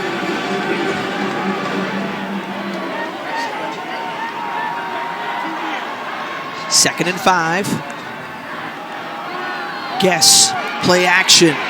Escapes, scrambles out, and not for much as Miles Berry stops him.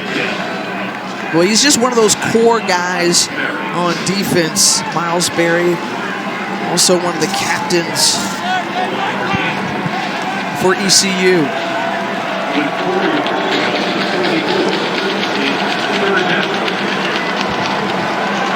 Two down territory here. If you don't come up with a negative play, I believe they'll go for it on fourth down. That being said, you don't need to pick it all up here.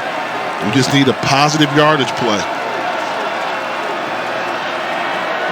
The line to gain the 39-yard line of ECU.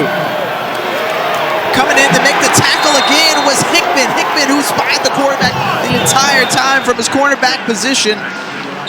And a flag comes out toward the end of the play.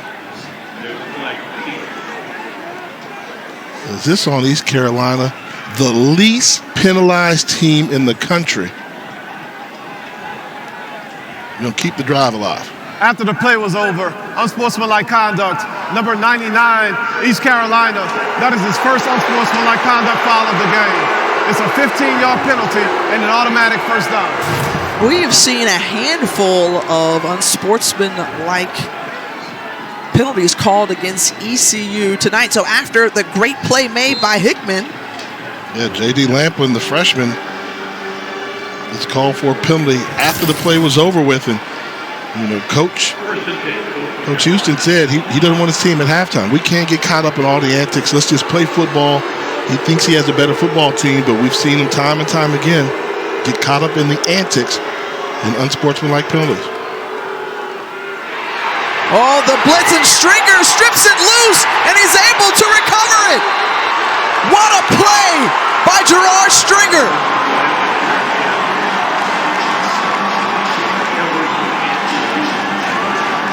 I think they missed Grayson McCall. I mean, that's one where that doesn't happen. The speed of the game, Stringer gets a running start.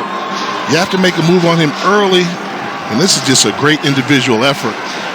The strip, sack, recovery, the trifecta. Tip your hat to Gerard Stringer for that play. They hand the ball right back over as East Carolina +9 in turnover margin, one of the best in the country. But to your point, Jay, I mean, that's kind of the thing that you go back to. Grayson McCall, injured back in that first half on that touchdown run, opted to come back and play after entering the portal with his team.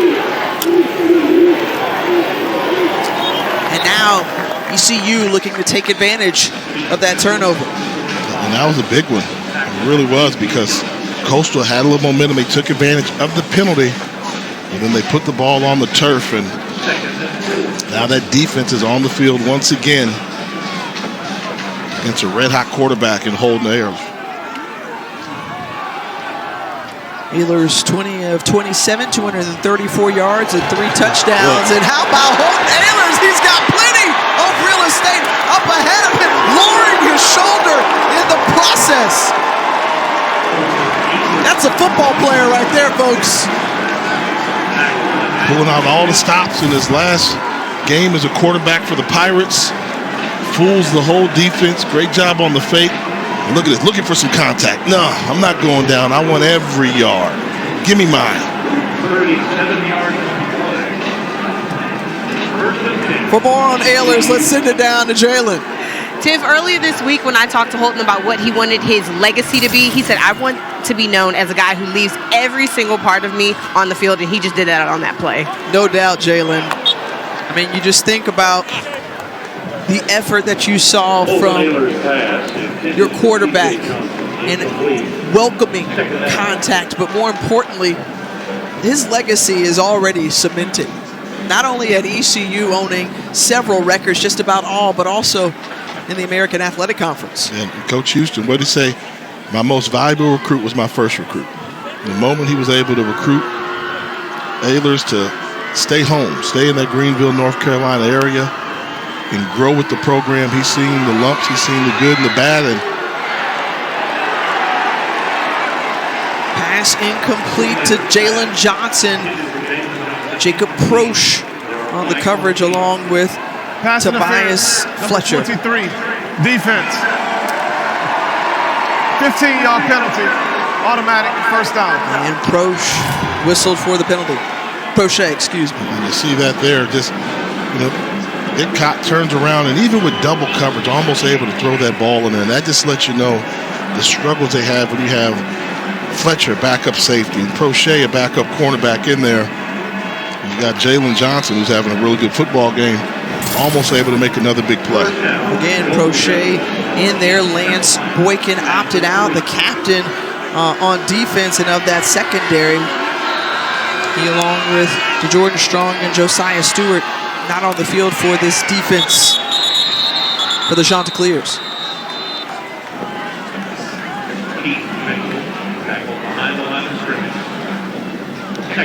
We'll say this, it's not been easy for East Carolina to run the football down in the red zone, and that's a big reason why. Gerard Clark, stuff in the middle, so they've had to come up with creative ways to get the ball in the end zone. But if you try and run up there, like Clark say, if you try running at me, you're going to have a problem. Run into a wall if you come my way. Holton Ehlers, and it's incomplete to Winstead. Winstead, who's already caught 2 touchdowns tonight. And now 3rd and goal. And so if you're Donnie Kirkpatrick, what do you dial up for this offense from the 5? They've been able to run the ball off tackle a little bit, which they've had some success. You can't run up the middle. You run off tackle a little bit, but then you've got these big wide receivers. You have to figure out who gets the matchup on the guy with the least experience and go one-on-one.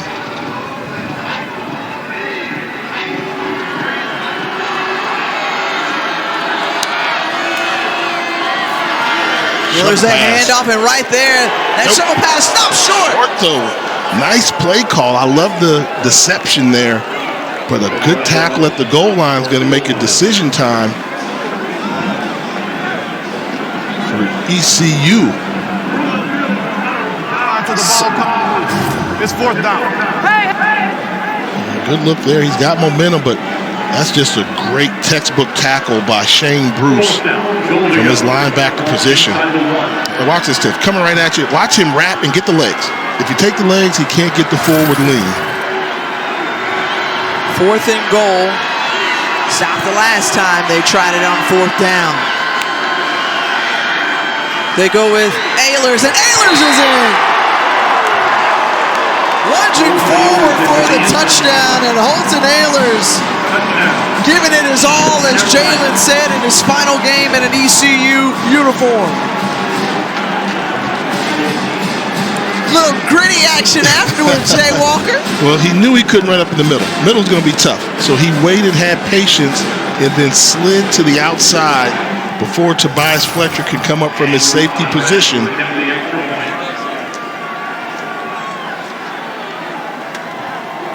Holton Ehlers getting it done.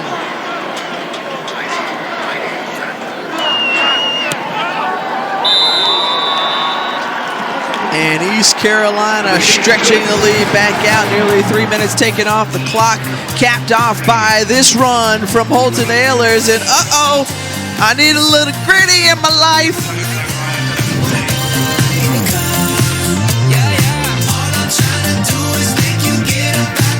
Up next, we'll cap off our bowl quadruple header with Wisconsin and Oklahoma State in the Guaranteed Rate Bowl. You can always watch it on the ESPN app from anywhere. Big 10 meets Big 12. Chase Field, the home of the Arizona Diamondbacks. Here, East Carolina scoring 14 points in this third quarter, all off of Coastal Carolina turnovers.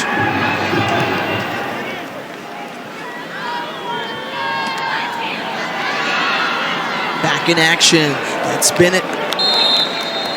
As we send it down to the field with Jalen Johnson. We've been talking a lot about Holton Ahlers and the year that he has had, the best season yet, and I asked him what was the difference, and he said, I went to the Manning Passing Academy this summer. I got to spend some time with some of the best quarterbacks that are currently playing. There was former Kentucky quarterback Will Levis, Spencer Rattler at South Carolina was there, and Holton said, it changed my outlook on the game. My mental aspect has changed, and I look at how to approach the game better now, not looking too big and working on the little things. Absolutely. I mean, so many times people think the quarterback position is just about completion percentage and touchdown interception ratio, but it's about being a leader on and off the field, your approach to the game, and nobody did it better. Distance to the goal, automatic first down. This is number one's first unsportsmanlike conduct foul of the game. And you can make the argument nobody's had a better approach to the game of football, the quarterback position, than them Louisiana boys. You know what them Louisiana boys are? Go ahead, hit me with it. Peyton and Eli from New Orleans. So their approach to the game was different. Grew up as a quarterback, son of a QB legend and Archie Manning, and he kept it going. I always like to give a shout out to Cooper. People forget Cooper was a really good quarterback too, and then he moved to wide receiver. So he just bucked the tradition. Well, he was first. He was first, but then he was like, nah, I'm going to do something a little different, I think. Archie Manning going to Texas. Arch. Yeah, Arch Manning, excuse me. Big sign for Steve Sarkisian and the Longhorns. False start, number 57, offense. Half the distance to the goal, first down. And right now, if you're Coastal, you have to be really careful here. Back-to-back penalties. We've seen Will Lampkin be a little off his game tonight. His third penalty of the night. And I keep going back to what Jalen said. You've mentioned it too about Chad Staggs. What do we have left in us? Where's that last push, that last fight, that last oomph? That's needed. Down by 2 scores.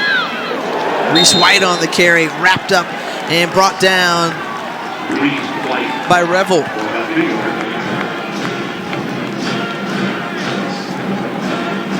And even when we talked with Staggs coming in to the game, we said, okay, well, hey, what will your message be given all that's, taken place recently? He said, hey, look, reminding the guys that, you have to prepare to win a bowl game, right? Just like you remember that feeling from last year, you want it again, and then B, go out there and have fun.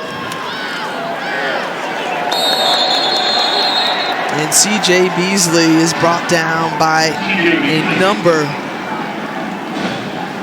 of Pirate defenders. So Chad Staggs, the interim head coach, but on the same day that he was named the interim, a new head coach was named for Coastal Carolina, Tim Beck, and we had an opportunity to talk to him before the game. And he's ready to take over this program, who he calls a dream-type program situation for him. Pinckney makes the catch, but it's out of bounds. Force a punt right now, and these guys fought. There's a lot of football left to be played there, but I think going into halftime, you kind of knew if Coastal couldn't come out and jump on ECU early in the second half, that it could make for a long second half. And there's a good look there at Tim Beck, named the 4th head coach of this Coastal Carolina program. Longtime offensive coordinator, last 3 seasons spent as the OC at NC State.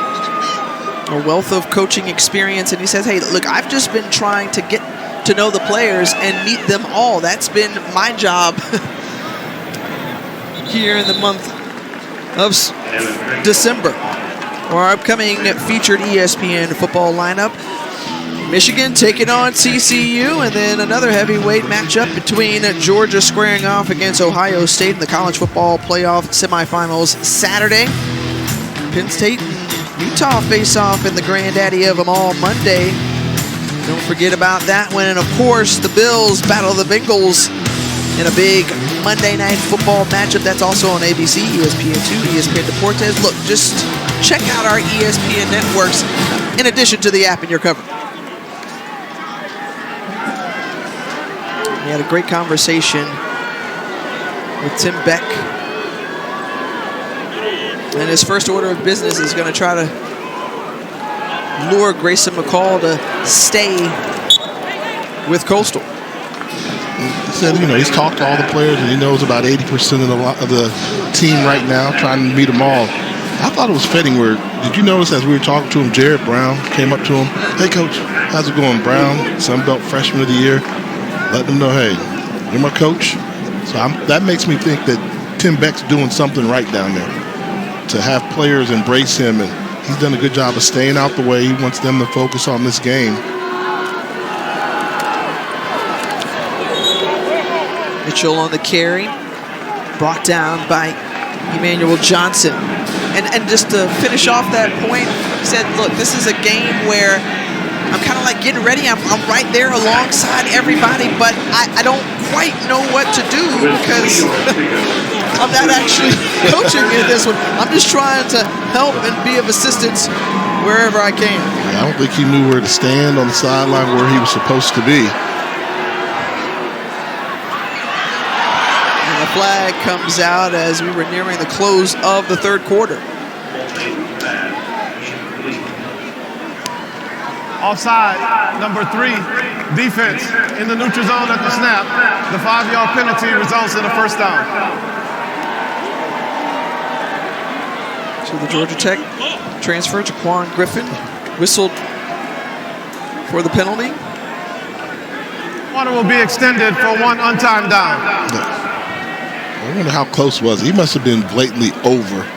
17-point game. They're normally not calling that unless you're completely over the line of scrimmage. And good look at Coach Staggs.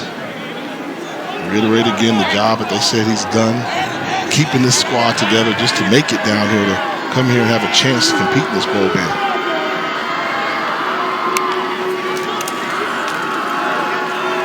And the handoff to Keaton Mitchell.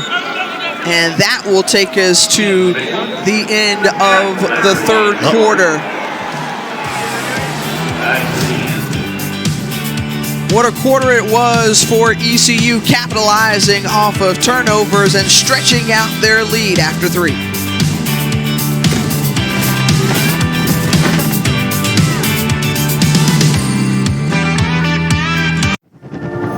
The winter sun. It's a ticking clock where shorter days mean a precious countdown has begun. So chase the sun and seize the season, because when the days are at their shortest, it's on us to make them the fullest. Current eligible Cadillac lessees get this low mileage lease on this 2023 Cadillac XT4 for around $379 per month. Visit your local Cadillac dealer today. Welcome back to the Ticket Smarter Birmingham Bowl here as a part of Capital One Bowl Mania in the Magic City, and it's no quarter time for the Pirates. That means no pity or mercy on your enemies. 14 points put up in the third quarter, and now ECU 15 minutes away from their first bowl victory in 9 years. Keaton Mitchell with a solid run. And important now for ECU to do what Coach talked about at halftime. Coach Houston, don't get caught up with all the extracurricular activities. Coastal Carolina, frustrated bunch. They're going to try and, instigate some trash talk, some penalties. If you're ECU, just focus on the task at hand, run the play, and tell them, look at the scoreboard and keep moving. The toss to Mitchell. Little stutter step delay, still going. And down near the 2-yard line and a fresh set of downs. And the flag coming out. We already saw one just at the end of the quarter. A personal foul called against Coastal. Holding, number 73, offense. 10-yard penalty, second down. That's from their best guy up front, Rashad Strother, along that offensive line, the left guard for the Pirates. Good job on the pull. And football spun him around a little bit. Tough call there. This makes the job a little bit harder for the Pirates.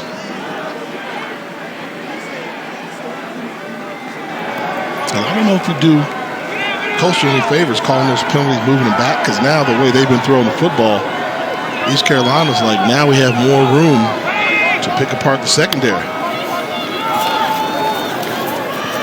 Ahlers, who's been terrific tonight, finds a wide open man, and that's C.J. Johnson with the 11-yard touchdown catch. More room to pick apart the secondary.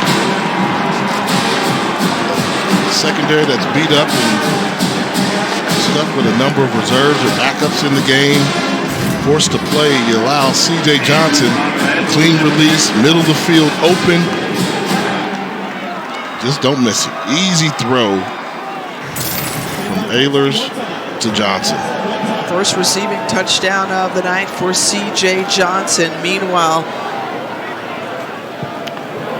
Holton Ahlers continuing a fantastic night. 23 of 32. And this is 4th passing touchdown of the night.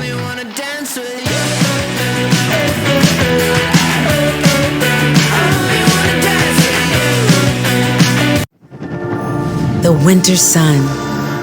It's a ticking clock where shorter days mean a precious countdown has begun. So chase the sun and seize the season, because when the days are at their shortest, it's on us to make them the fullest. Current eligible Cadillac lessees get this low mileage lease on this 2023 Cadillac XT4 for around $379 per month. Visit your local Cadillac dealer today. We keep on bowling tomorrow with 3 more games on ESPN. UCF squares off against Duke in the Military Bowl presented by Peraton. It's our first game at 2. Then Kansas facing off against Arkansas in the AutoZone Liberty Bowl, followed by Texas Tech and Ole Miss in the TaxAct Texas Bowl. Another great day of bowl games on the way. And again, don't forget, one more here tonight, the Guaranteed Rate Bowl between Wisconsin and Oklahoma State. Say that TaxAct Bowl 3 times fast. TaxAct Bowl. TaxAct Texas Bowl. TaxAct. All right, let's go back and take a look at that touchdown. How's the guy get to what? We talk about the secondary having struggles. We'll take a look here, number 13. This is Joshua Madden. He's the free safety. His job, nothing gets behind you, but miscommunication. He comes down, gets caught in the wash. It's a pass off. You're the free safety. You got to be deep. Nobody deep. Miscommunication, blown coverage, whatever you want to call it. But you can't let a guy go that free into the end zone. Communication's the key. You see Holton Ahlers' throwing hand getting worked on as Coastal Carolina runs it with Reese White on first down. Nice play by Jeremy Lewis. Jay Walker, Tiffany Green along with Jalen Johnson down on the sideline. This ball game was 24-14 at the half. East Carolina, but 2 fumbles in the 3rd quarter by the Chanticleers allowed the Pirates to put up 14 more points in the 3rd. And then coming off that score, It's now 45-21 in favor of the group out of the American Athletic Conference. Reese White making something happen on the catch of the yards after catch, and he picks up the first down. This is the evaluation period. Coach in waiting, call him coach in waiting, Tim Beck on the sideline watching Coastal Carolina. If you're a young player out there right now, you want to go out there and make an impact and show coach that you can play and move up the depth chart a little bit for spring football.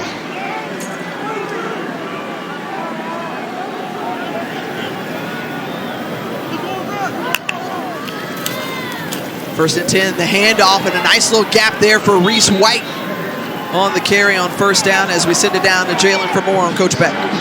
You guys, Coach Beck told me earlier that the first time he knew that Coastal Carolina was a special place was back in 2017 when his daughter Haley was on campus to take her volleyball visit. That's where she played volleyball in college. And he said, I just knew it was a diamond in the rough. He said, everything about the campus, I just loved it. So I kind of just kept my eye open. He said, I had my feet planted where I was at NC State, but when I got a chance to come back here and got the opportunity presented to me, I was really excited about it. And he's really excited to come down here and get these guys going. But he said, like we talked about earlier, the main thing for this week was coming in, getting to know the guys. He's done a lot of recruiting, but he told us earlier he doesn't really know what to do. He's prepping to get ready for a game, but he's not coaching, so he's kind of standing on the sideline and just saying that everybody's way. Yeah, thanks so much, Jalen. And we were talking about that, right? So that is kind of an awkward position to be in, because he's just like, well, I'm used to getting ready for games, but not here. But what do you think he's evaluating with his eyes? What do you feel like he's seeing, especially coming from an offensive side of the ball? The speed. He's coming from NC State to the ACC. Wants to know what's the speed like at Coastal. Does he have a guy that can stretch the field? Who's the radius guy? Who's got strong hands? Who's a good downfield blocker? When you're on the sideline, you can see a lot of those things. You have to go back on game day and evaluate tape. Who's winning their one-on-one blocks in those matchups? And, sometimes you'll see a guy averaging 8 yards a catch, but he's catching the ball 2 yards and running 6 yards. He's got that wiggle, hard to bring down. But I think at this point, with the game going the way it's going right now, he's looking for character. Who's going to fight? Who's a guy that you can have when things aren't going your way that's still going to give you 100% effort? White remains in the ball game. Play action. Jarrett Guess has a man. That's Pinkney along the sideline. And the catch is hauled in by the old man Sam. 34-yard pickup. Good job of getting the ball down the field. But this is when give me just a little bit more accurate throw, and he's running to the end zone. See, that's the difference in the starters and the backup. The timing's off a little bit. Guess just trying to get it out there. If that was McCall, he's trying to hurt you for a home run. If you're just tuning in, Grayson McCall went down with an injury back in the first half, and so Jarrett Guess has come on to try to lead the Chanticleers here in the second half, and he's brought down. Big sack made there by Chandre Mills. The transfer from Charleston Southern, who's been a nice addition here, a loss of 9. And not fooled at all by the old flea flicker. And the running back, you have to sell it. That's a quick pitch. If you're not getting rid of that ball quickly, and you're in trouble, great job by Mims. Backs him up now, 2nd and 19. 4th ECU sack of the night.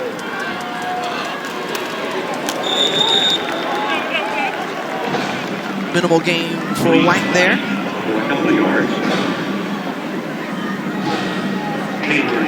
So when you're looking to the bright spots, as Coach Staggs, as the interim head coach, he's looking on and seeing some things. The next coach, Tim Beck, is seeing some things. What have you seen, Jay?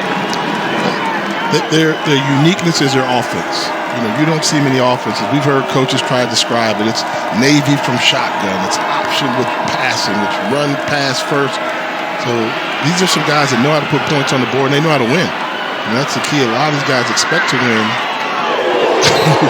Hit on the side. And a blow there is Stringer. saw Guest going towards the sideline, but didn't give himself up, and then he finished off the play. And that's why they tell you get down. Get down when guys are coming, they got to beat on you. But, I mean, the future is still so very bright at Coastal Carolina. I mean, a program that's grown, one of the fastest growing programs in the country. You see Stringer with another hit, playing a really good second half. But the location's the key. You can still recruit to Coastal Carolina. Now it's still an up-and-coming program with a high ceiling, and you can see why Tim Beck jumped at the opportunity to be the head coach. So, yeah, I want to welcome you to the beach. 4th and 13 right here for Coastal. And the pass is incomplete to Tyler Roberts. And a turnover on downs. 9:08 remaining. Guess limping off onto the field, off the field, rather. And East Carolina will have the ball when you come back.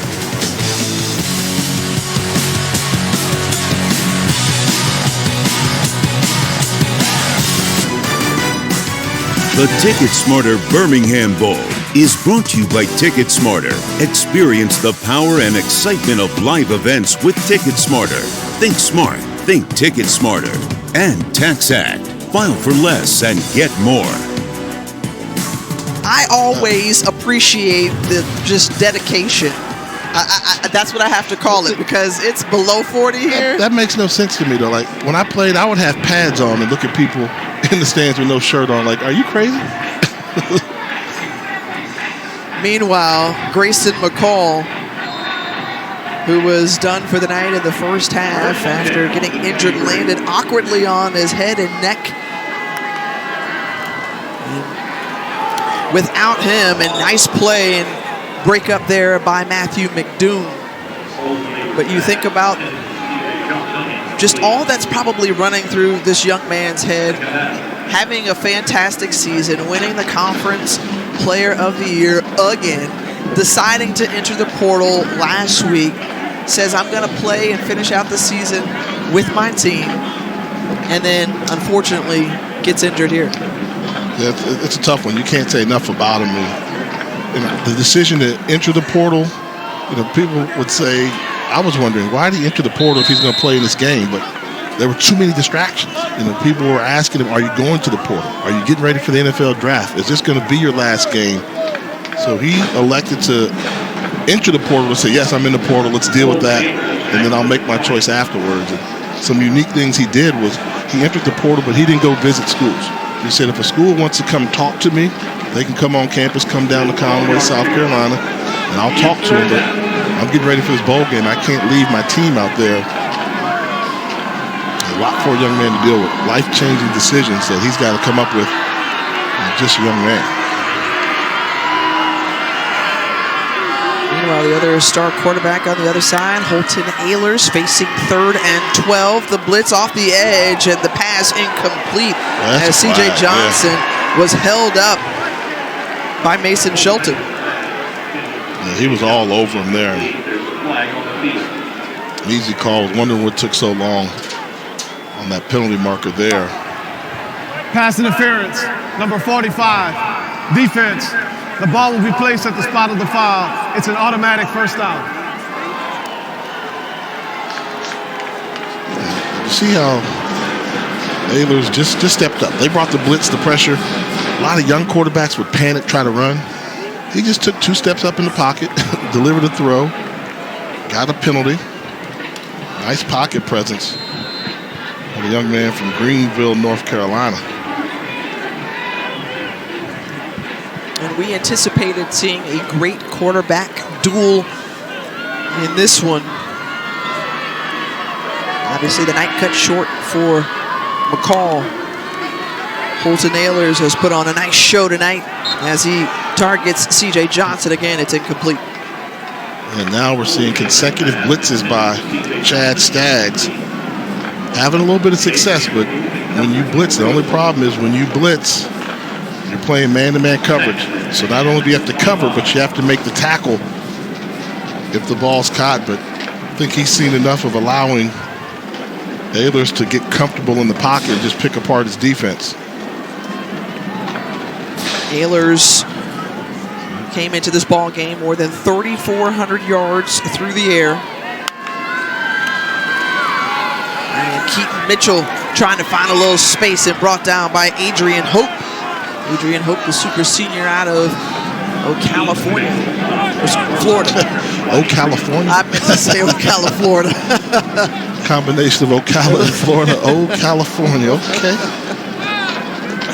They got some ball players out there. Right, look. Combine the East and the West. I know. And I'm from Florida, too. And I'm from California, so, okay.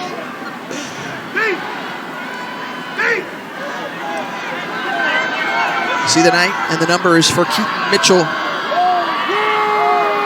A 3rd and 11 line to gain the 35-yard line. And Ayler's going for Winstead, tried to get that back shoulder, and it's incomplete. Yeah, misread the coverage there. He thought he had one-on-one, but it was actually a high look with somebody buzzing underneath. One of the few miscues we've seen from Holden Ahlers tonight. Coach Mike Houston. Almost wondered that going to be the end of his night as well, because they've got a backup quarterback who they rave about, and Mason Garcia, who they think could be a pro prospect.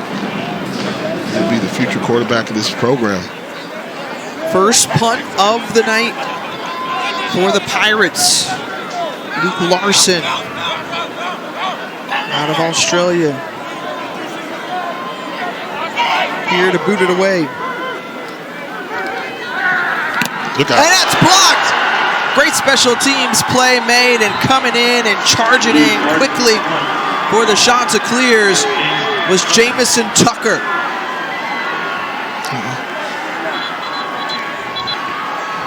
And that's the heart, the energy, and the effort that the future coaching staff wants to see out of the Chants.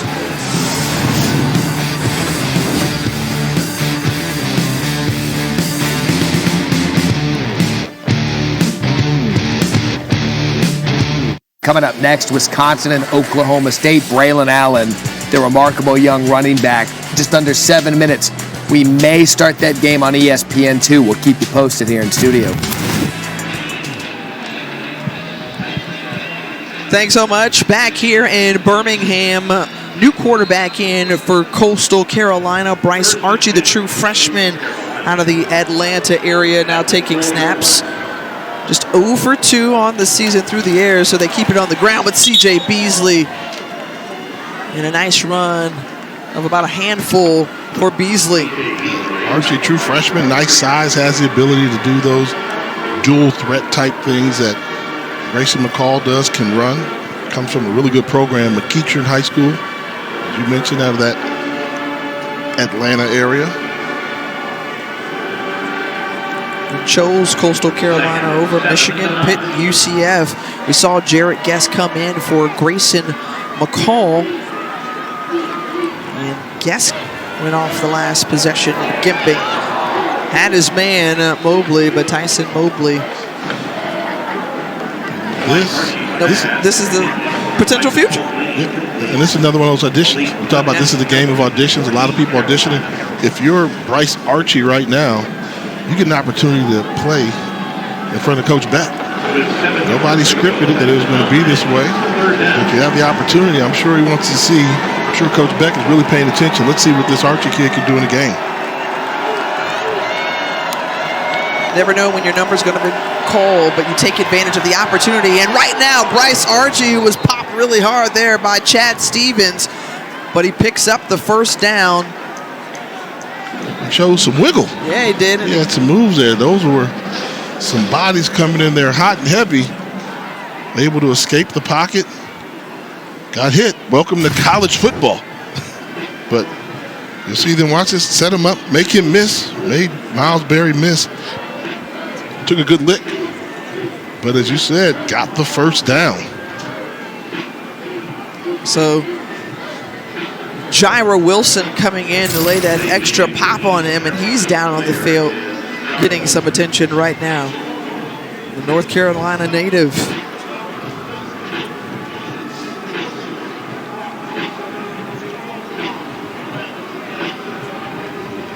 And so 1st and goal for Coastal Carolina with a third-string quarterback, Bryce Archie, in the ball game.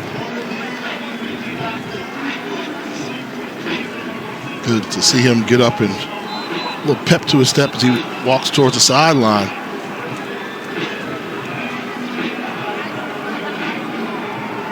That's college football. That's what it's all about. If you're Bryce Archie, you never know. You come into this game, you're the third guy on the roster. Don't know if you're going to play. Then you get in and get to throw a pass. You got to have a run, do a handoff. Mom and Dad are recording this right now, and he will play it all off season. See if he can finish up with a scoring drive. More importantly, he's getting some tape. And the handoff there, and the thrust forward from C.J. Beasley, and a touchdown. Into the end zone for a touchdown. Coastal Carolina. So Coastal Carolina is able to score here in the fourth quarter. You see the handoff, and Beasley's going to do the work from there. Good surge by that offensive line. Well, take a look at this, Tiff. Away from the ball. Look, you talk about getting chippy. Look. Oh, yeah. They took it to the wall. Malik Fleming and Tyler Roberts going at it. In a 20-something game, ball game, going at it. It's been like that all game long. It has been. And Coastal Carolina going for 2. 0 for 3 on the season. Bryce Archie trying to change that fortune and does so. The 2-point conversion is good. Gets his opportunity to play in the game, and hey, mama, check me out. I'm on TV. I handed the ball off for the run, capped it off with a 2-point conversion. Bryce Archie, I see ya. Too much time is hanging on nothing. Trying to find the fire I forgot. Tonight's Capital One, a player of the game. It's ECU quarterback Holton Ahlers, who's had an outstanding night. Outstanding job. Showing you how to play the quarterback position. Never got rattled. Showed you he could run the football, make great decisions with the football, stayed in control, and the key was he came out hot. That opening drive, he was throwing the football all over the field to establish that he was going to play his best game on his final game for the Pirates. Played his high school ball at Connolly High School, elected to stay in his hometown of Greenville, North Carolina, and became the most prolific passer as they're catching everybody off guard. And we send it to the studio. What's up, fellas? All right, so that ESPN2 game, we're starting Wisconsin. See Stormy Bonatoni there. She's the reporter for Oklahoma State, Wisconsin. Guaranteed rate bowl. Again, if you're a Wisconsin or Oklahoma State fan, we've kicked it off on ESPN2. We will move it over here to ESPN at the conclusion of Coastal and East Carolina. Oh, thanks so much, Matt. Get a cough drop, Matt. No, he's staying strong. You know what? He's powering through the performance, and I appreciate that. I hope everybody at home does as well. Coastal Carolina, 47. 4th straight possession to start in Coastal Carolina territory. Keaton Mitchell is taken down. 16-point game. Get a stop here and score quickly, and we could get interesting right now. We've been saying that for a while. Coastal Carolina, the problem has been whenever they really need to have that stop to give them a chance to try and sneak back in this game, ECU has responded. They had 1 punt on the evening? Yep, that's correct. They need to force a punt right now. And right now, East Carolina just content letting time tick off the clock. There's Keaton Mitchell again. Mitchell, who again, another 100-yard rushing ball game for the sophomore running back. And Mitchell, who has just been spectacular this season.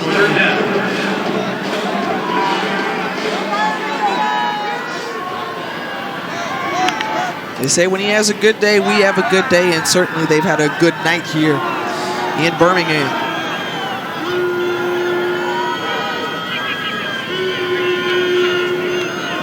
So again, content to just let time wind down. 3rd and 5 from the 41. Ehlers taking a shot, going forward, has a man, puts it on a dime, and it's caught by Shane Calhoun, the tight end. Calhoun matched up against Tobias Fletcher. Coastal asking Fletcher to cover a lot of ground from a slot position. Just a little outside fade route. Good job. The ball location. And a big fella. Calhoun, 6'3", 245-pound tight end from St. Augustine, Florida, showing you he's got some wheels too.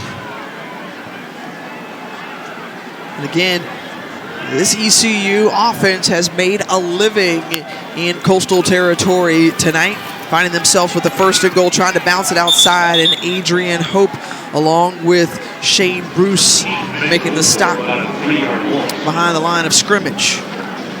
Adrian Hope made the tackle for Coastal.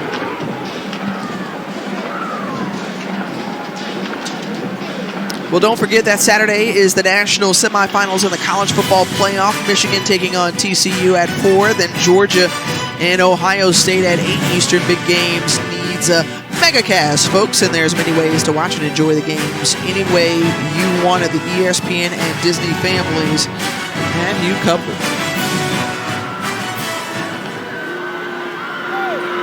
So 7 trips to the red zone tonight for ECU. They've come away with 5 touchdowns and a field goal. Carolina takes their second charge timeout of the half. As the Pirates spend a timeout.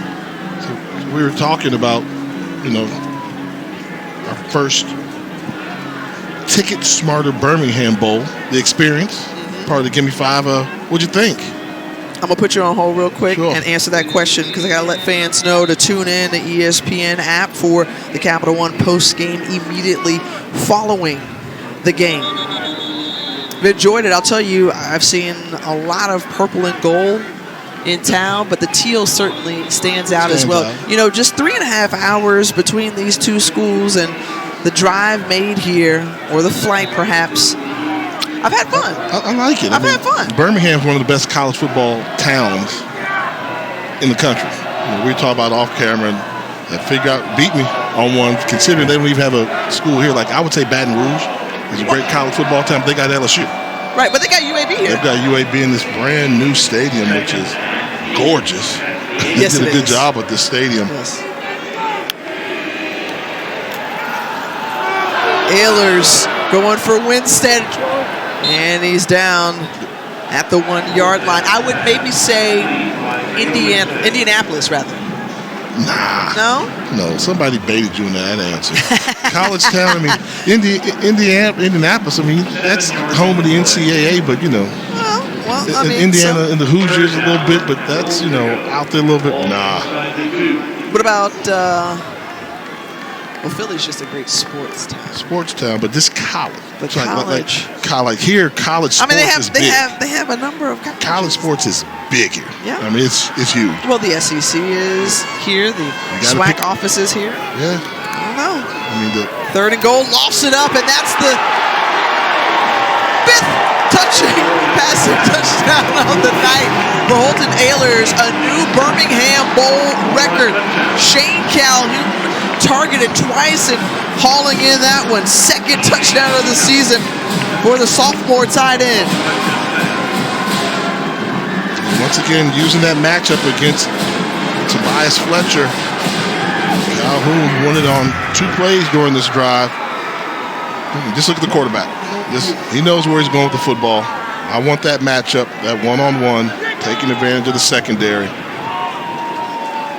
Good job of shielding Fletcher away from the ball by Calhoun as well.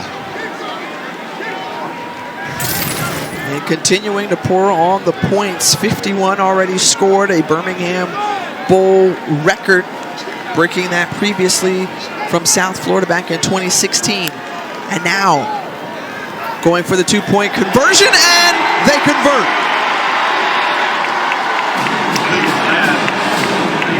So the Pirates just making it rain here in Birmingham. 53 points home. On Coastal Carolina. Going with the shuffle pass. Again, great job by Mitchell weaving his way in for that. And that should do it there. Scratching my head a little bit, going for 2 with the big lead, but you want to go by 24. That puts it clearly 3 scores to even tie you. What a night for Ehlers. And the hugs on the sideline, and the celebration beginning as ECU just over 2 minutes away from their first 8-win season since 2014, but more importantly, finishing off the year with a bowl win, 53 points, second most in a bowl game in school history at East Carolina. And unlike their 2001 game, where they put up 61, they could come out victorious in this one.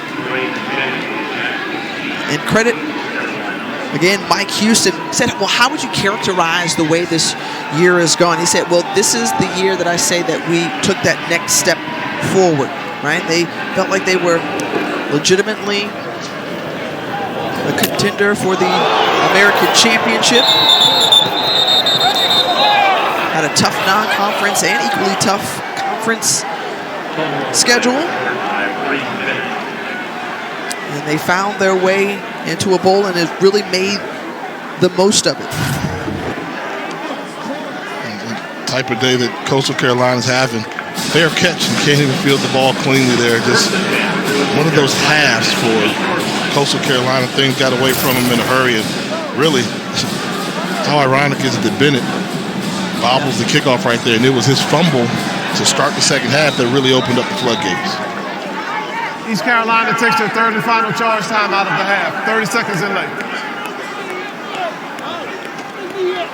And you think about putting a bow on Holton Ahlers' career and just what he's done. You know, obviously father, longtime PA announcer, Morgan for East Carolina inside Dowdy-Ficklen Stadium. And this is a young man who has just stayed the course, as we've mentioned. And he goes down in the annals of ECU football history, holding numerous school records.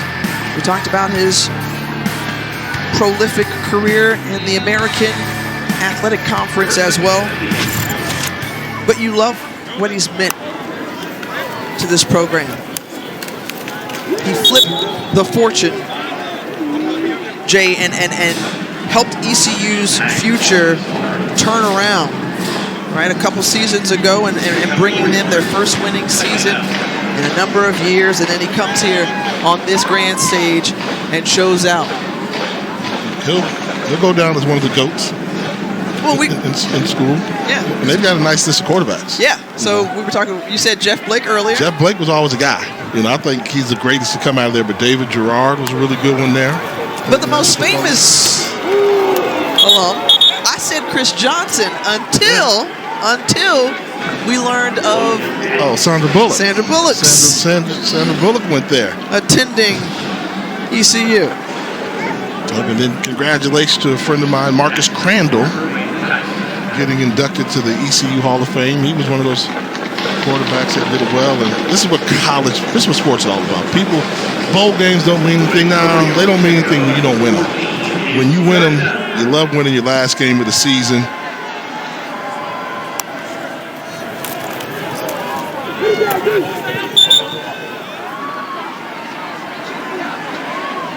You think on the other side for Grayson McCall, who has a lot to think about and has to make a decision. He's entered the portal. Does he return here to Coastal Carolina? Does he try his luck elsewhere? Or does he prepare for the NFL draft? And some life-changing decisions on the way for that young man, as didn't close out the way he would have hoped or anticipated. But Coastal Carolina has a new chapter ahead as the fumble comes out.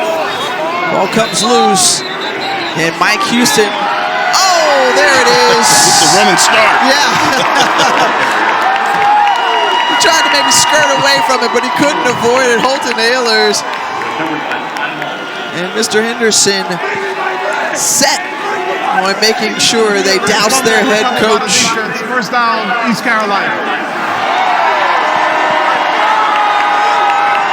And then Holton Ahlers is like, wait, I got to go get my helmet and back on the field and take victory formation. See, I would have took his helmet.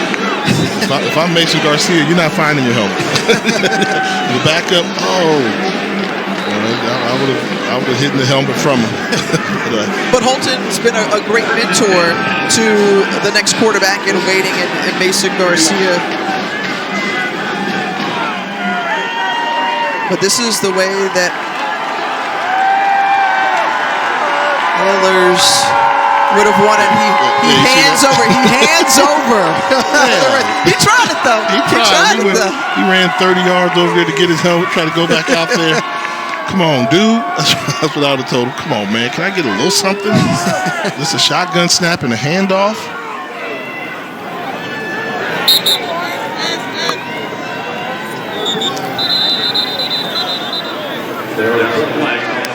Illegal substitution. Offense. There were 12 players in formation. 5-yard penalty. First down. So at least we get to see Mason Garcia in some form or fashion on the field, even if it's just a handoff duty, but 6'5", 242-pound sophomore from Myrtle Beach. Okay, they'll go into victory formation. If you're a quarterback, doesn't matter how you get snaps, but you know that's a pretty sweet way. Get on the field. To finish it and get on the field. That's right. They'll have to take another one, and when you're watching a game, you do all those weeks of practice. I'll always say this: touching the field is better than not touching the field, no matter how it comes. Well, hats off to Chad Staggs and the job that he's done in the interim with all of the transition for Coastal Carolina. A 9-win season for the Chanticleers. They come up short here in the Ticket Smarter Birmingham Bowl. And all the emotion pouring out for Holton Ahlers. The excitement, and the game is complete. The mission has been accomplished, and ECU winning the Ticket Smarter Birmingham Bowl, their first bowl game win since 2013. An outstanding all-around performance, 486 yards of total offense picked up, capitalizing on miscues. 53-29 for Jay Walker. I'm Tiffany Green along with Jalen Johnson. We say so long and send you over to Beth Mowens and Kirk Morrison.